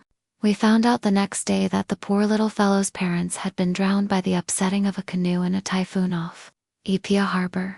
He was very thin and looked ill, so I gave my hosts some money and told them to feed him up, which they did. I became very fond of him. He had thick curls all over his head, and his cheery little brown face was lit up by a pair of beautiful brown eyes. He slept near me, and every morning he would jump off his bed mat and caper about like a puppy and would insist in helping me put my boots on. He heard me play the violin and was deeply interested in it. I was always catching him looking at my violin, and each time he looked up at me artfully, as much as to say, "I must not touch your wonderful music." Oh no, I'm not that kind of Samoan baby. I only chided him once, when I caught the little dark tinker unscrewing all my violin pegs. He gave a terrified shriek as I ran after him, and was off like a frightened rabbit. When I at length caught him and regained my property, he looked up at me with pleading eyes, gave a baby-like cry, and in musical, infantile Samoan phrases asked to be forgiven. So I at once placed him on my shoulder and gave him a ride to his heart's delight, and after that he stood guard over my violin, and came rushing up to me if even the dog went near it. I let him sleep with me sometimes, and he placed his arms about my neck as though I were some sweet-bosomed mother. And so in that way fell asleep the little brown savage in the arms of Western civilization. Of course this is not telling you much of Robert Louis Stevenson, but to me, and in my memory of it all, it's just as important, perhaps even more so. The old Samoan wife became very fond of Timbo, as I called him, and he became quite plump, so I secured a good home for him for life, or till he grew up, and therefore you will see that I have also done good mission work in the South Seas. I heard when I came home afterwards that Stevenson had seen Timbo and given him some presents, including a box of tin German soldiers. Timbo gave me half of them. I was obliged to accept them to please him. If he's alive still, he must be a fine young fellow, for he was affectionate and plucky even as a tiny child. I remember how I once took him for a canoe ride, and his delight as I rocked the small craft in the shallow water till he fell overside, for he could swim like a fish. Once, I took him out in Apia Harbor, and we went aboard a schooner that had encountered a typhoon. She was being overhauled, for her deck was almost washed clean. The rigging was a mass of tangle, and the galley had been washed away. The skipper was a pleasant enough man. He hailed from San Francisco and had a voice that could compete with the wildest gale's thunder. But nevertheless his heart was in the right place when whiskey was scarce. I had met him ashore and, hearing that I came from Sydney, and had lived near his home in San Francisco, he got into conversation with me and hinted that there was a chance of a berth aboard for me, if I felt inclined to take it. While I was on this schooner one afternoon, suddenly Stevenson and his wife came on board. They had been brought out in one of the small native canoes that were always hovering by the beach, awaiting passengers wanting to visit the anchored crafts in the harbor. The novelist was in high spirits, and helped Mrs. Stevenson up the rope ladder in great mirth. Mrs. Robert Louis Stevenson was an excellent sailor, and made no fuss about the ascent, as she clambered up and leaped on the deck with a bounce. The skipper knew them well and was very polite to them. A young American or Australian lady, I forget which, was also visiting on board, and the skipper introduced her to Mr. and Mrs. Stevenson. She devoted all her attention to the novelist, and as they were having lunch together in the schooner's Cuddy Stevenson's misery, as she plied him with questions and reiterated her flattering approval of his books, was very evident. "Oh, I think your books most delightful. How do you think of such things? Was it really true about that rich uncle and the derelict piano? Have you read Lady Audley's Secret?" So she rattled on. Stevenson looked appealingly at his wife, in an attempt to get her to engage the girl's attention, but still she persisted in reiterating those things which she thought were music to the novelist's ears. Suddenly Stevenson looked up, and with his fine eyes alive with satire, said something to the effect that he did not write books for ladies to read, punctuating the remark with a look that made the garrulous visitor immediately retire into her shell. The convivial equilibrium was not restored till the skipper sat down at the Cuddy's harmonium and, with his feet pedaling away at full speed, started to sing with his thunderous voice. The young lady who had so annoyed Stevenson joined in, and revealed the fact that her voice as a musical medium was a deal more pleasant than when it tried to flatter a writer of books. Stevenson seemed delighted to find such an opportunity insidiously to apologize for his previous irritability, and so at once started to applaud the lady's singing in an almost exaggerated fashion. A bottle of whiskey was opened, and the skipper drank half the tumbler full, just to sample it and see if he had really opened the special brand which he had been recommending to his visitors. Finding there was no mistake, with all the liberality of a sailor, he allotted to each a due portion, whereby the dimly lit cabin festival was immensely enhanced. Stevenson's mirth was frequently stimulated by the drunken mate, who repeatedly poked his head into the cuddy door and, with a half-apologetic leer at the ladies, looked at the skipper and said, "All's well, sir. I'm going ashore." The skipper, who was half seas over himself, looked at him contemptuously and said, "Clear out of it." "Aye, sir," responded the mate, and in a few minutes he was back again, and out came the same information. "All's well, sir. I'm off ashore." Suddenly the skipper arose and went on deck, and a loud argument commenced, interspersed with those maritime epithets which enforce sea law and are not to be found in navigation books. After a brief interval of silence, the skipper could be heard shouting out oaths as he shook his fist to the mate, who was being rowed away ashore by the natives who always haunted the gangways of anchored ships. At sunset, the party left the schooner, and the skipper went with them, and we heard their laughter fading away over the darkening waters as the singing natives paddled them away to Appia's island town. That same night I also went ashore with the sailors. Timbo sat in the middle of the ship's boat. He had been entertained by the hands in the forecastle. As soon as I arrived on the beach, I made my way to my friendly native's home, for the hour was late and I wanted to get Timbo off to bed. I was deep in thought, and as he toddled beside me, I held his hand. Suddenly, I was startled by hearing the child make throaty gurgles as though he wanted to be sick, his little brown face wrinkling up as he made fearful grimaces. "What's the matter, Timbo?" I said, somewhat alarmed, and for answer he looked up at me helplessly and dropped several objects in the scrub. I picked them up and found that he had been sucking away at a large, rank meerschaum pipe, which I at once recognized as belonging to the bosun of the schooner which we had just left. The boy had also stolen a purse with a few coppers in it and a small leather belt purse full of brass buttons. I felt pretty wild with the little fellow at first, because it meant that I had to go back to the schooner and return the things. Taking Timbo up, I sat on a log and laid him across my knees, ready to give him a good spanking, for it was not his first misdemeanor. Indeed, he had done many things which I have left untold. As I laid him face downwards, so that I might administer chastisement, he twisted his little curly head round and looked appealingly up at me with his big brown eyes, as if to say, "Noble white man from the far-off moral integrity of Western civilization, may I beg of you to overlook the sad indiscretion of a Samoan child." That part whereon I was about to administer justice looked so small and helpless that I did that which I should have liked to have been done to me in my earlier years, for I relented and stood Timbo on his feet. Then I said, "Timbo, for that which you have done, you will be arrested and taken to Malinyu jail, where the wicked chiefs are imprisoned."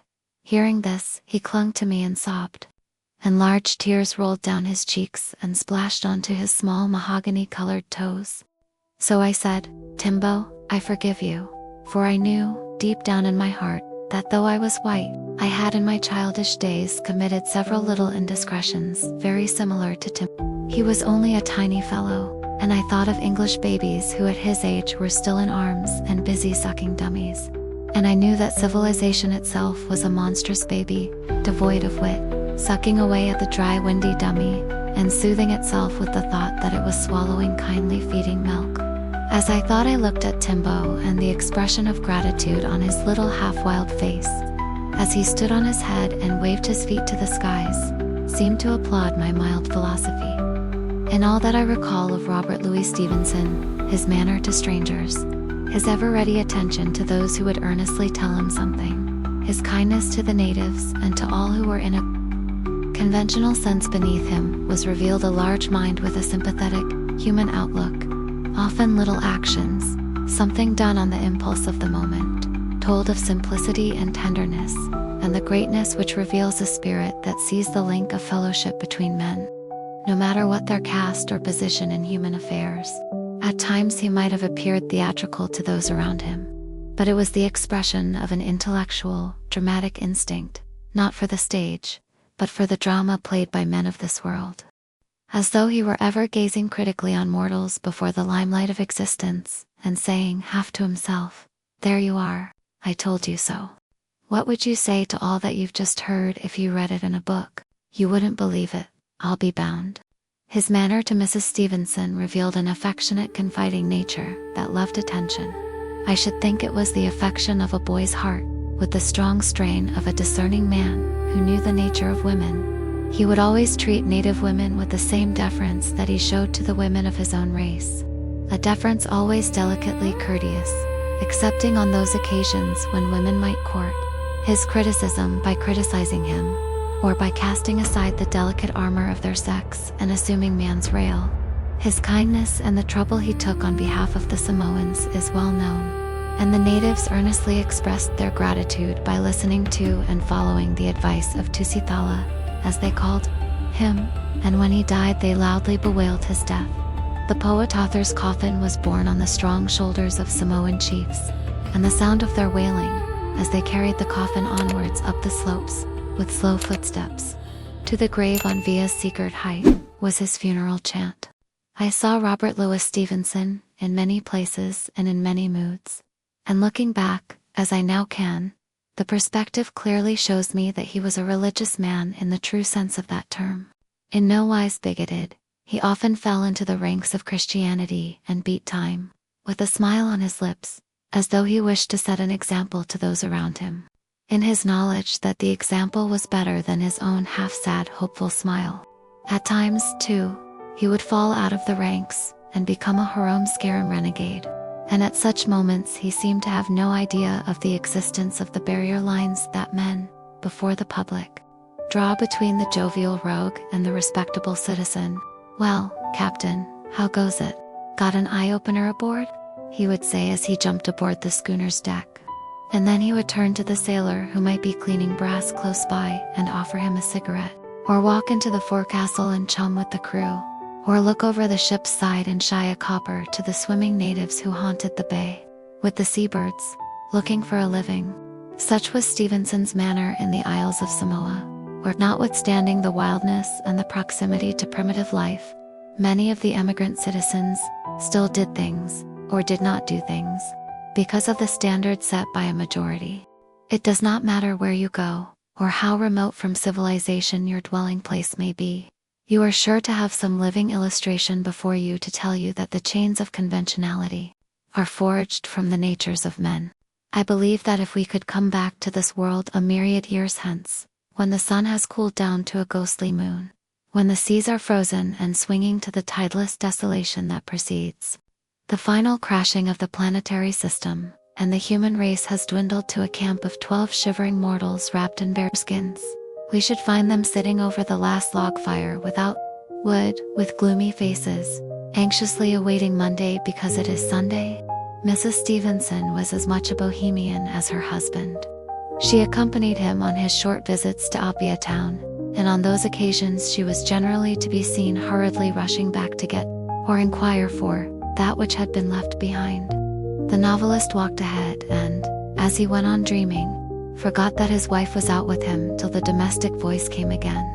Mrs. Stevenson was very pleasant to talk to. She invited me to Vailima, but I was not able to go. Indeed, I was only a lad and, not being a ladies' man, would have run 20 miles to escape Vailima fashion. I recall many men who were acquaintances of Robert Louis Stevenson, and whom I have never heard of since. I remember one old man in particular whom Stevenson was always glad to meet. Indeed, the novelist's face lit up directly he saw him. His name was Callard, and he was a bit of a scalawag, was a character, and had plenty of spare cash. He was never silent, but talked all day long and nearly all night, and always had some new trouble to relate. I slept in his room one night with 2 other men, and he kept on and on about some friend who had swindled him out of $5 in San Francisco, for that was his native place. Yes, he did me, by heaven he did. And saying this he would start reckoning up on a bit of paper, and sit on the side of the bed swearing, till my friend and I said, "If you won't worry any more about it, we'll give you the $5. About a week after, he took a passage on the Frisco mailboat. I really believe that he hurried home and spent $500 to ease his mind about that $5, and would have spent $1,000 sooner than be done. I am rather like that myself, but I do not let such losses prey on my mind, for if I did, and tried to get even with the culprit, I should be incessantly traveling off somewhere or other." Well, Stevenson often met Callard, and the old chap treated him as though he was a boy, told the novelist jokes, spun yarns, and repeatedly nudged him in the ribs. And the two would finally end up by retiring to the bar and standing each other treat. Callard's great ambition at that time was to see King Melito Alopepa at I went off with him, and with the assistance of some Malitoans, got him an introduction at the royal court. Callard behaved with great propriety, indeed bowed to almost all the native servants of the court retinue. I played the violin to the king, who was a most agreeable gentleman, and carried himself with a deal more importance than Mataafa did. Callard spoke day and night of the king's handshake, and chuckled in his very sleep at the thought of what his friends in America would think when they heard of Callard and the King of Samoa together. He went especially to Vilima to tell Stevenson about King Malietoa, and kept the novelist amused the whole evening. Callard's eyebrows were about half an inch long, and they stuck straight out, and as he spoke, his eyelids kept closing as though he was in deep thought, and what with that and his high bald head. He was a cheerful-looking man. He always drank whiskey, and Stevenson tucked him up to sleep on his couch at Vilima, when he was too full of it to walk back to his lodgings. I am quite sure if Stevenson had lived the world would have heard of Stevenson had a sneaking regard for vagabonds, and his eyes twinkled with delight in their company. He was very credulous and believed a deal that he heard. I think he would have gone off exploring for some new country, or a treasure island, in 5 minutes, if he had been encouraged by some of the fearless adventurers whom he mixed with through his love of vagabondage and adventure. The questions he used to ask men of the seafaring class revealed how implicitly he believed that which they were telling him. Yet at other times he seemed alert with suspicion and in a mood to disbelieve actual facts, though I heard Stevenson make several attempts to play the violin, and also heard him pedaling at the harmonium. I cannot recall that he accomplished anything that struck me as showing musical talent, that is, talent revealing a quick ear to distinguish the scales and intervals of mechanical music. Indeed, the pedals made more noise and sounded more rhythmical than the time he played, and he looked like some careworn priest toiling away on the treadmill of penance to save his soul. But still I can say that Stevenson had a gift that was something much greater than an ear for light melody. He was a great tone poet. His mind was a shell that caught echoes from the vastness of creation, and the murmurs of humanity in all its joy, passion, and sorrow. Otherwise he could never have even noticed, let alone described as he did. For not in all literature will you find another who describes sound so perfectly at one stroke as Stevenson did. You can hear nature's moods, in all her wild grandeur of seas and the winds in the mountain forests, as you read his books. The seas beating over the barrier reefs, the vast silence of the tropical night, the starlit cocoa palms and the coughing derelict beachcomber sleeping beneath them, become realities that haunt your mind, because they are made and played by a great musician who was an artist in nature's great orchestra. I think if Stevenson had been able to cast aside all thought of the critical inspection of lovers of polite literature, and the mechanical niceties of phrase and thought, and had written his reminiscences down in a book, the characters therein would have walked, talked, and laughed with cinema realism. Down in the magical world of words, before the mind's eye and ear, we should have seen the vast tropical Pacific, and the stars over it reflected in the lagoons of the far scattered isles clad with cocoa palms as if painted by the magical silver oils of moonlight. We should have heard the cry of the traders, and seen the beachcombers' ragged clothes fluttering by tossing waters, and paddled canoes filled with the swarthy faces of wild men, on the waves that were breaking over the shores of his wonderful pages. But, unfortunately, it was not to be, because of the great truth that we cannot do differently from that which we do. We are born in the chains of grim conventionality that become inevitably a part of us.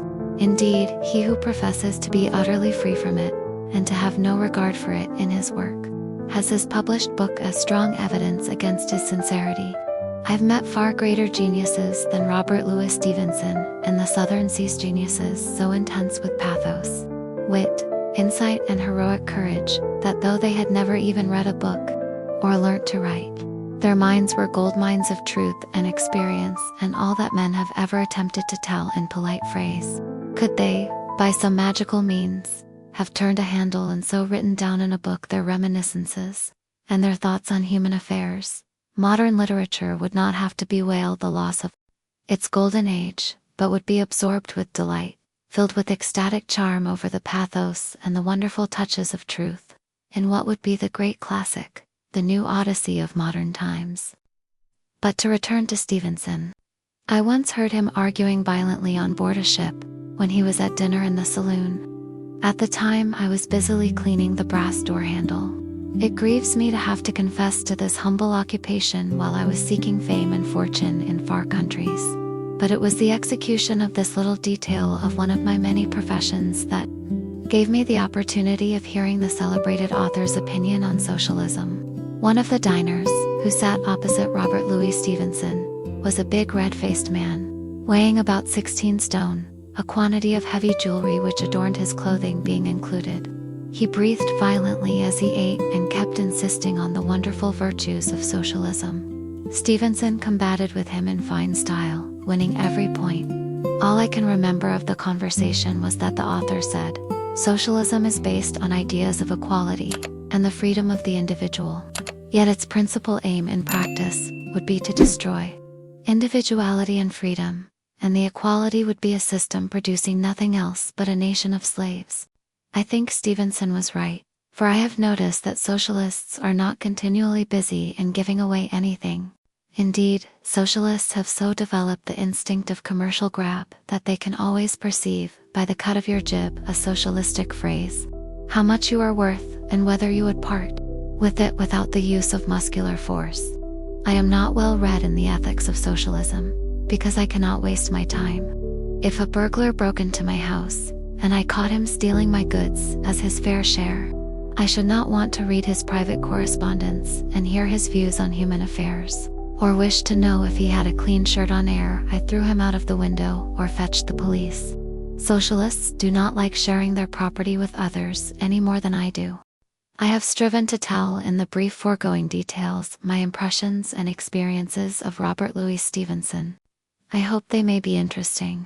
In the books that deal with his life in the South Seas, it is little short of marvelous how tamely his life there is painted, especially when one thinks that his island home was overrun by semi-civilized natives and a white population of the most mixed and adventurous people the world could well place together.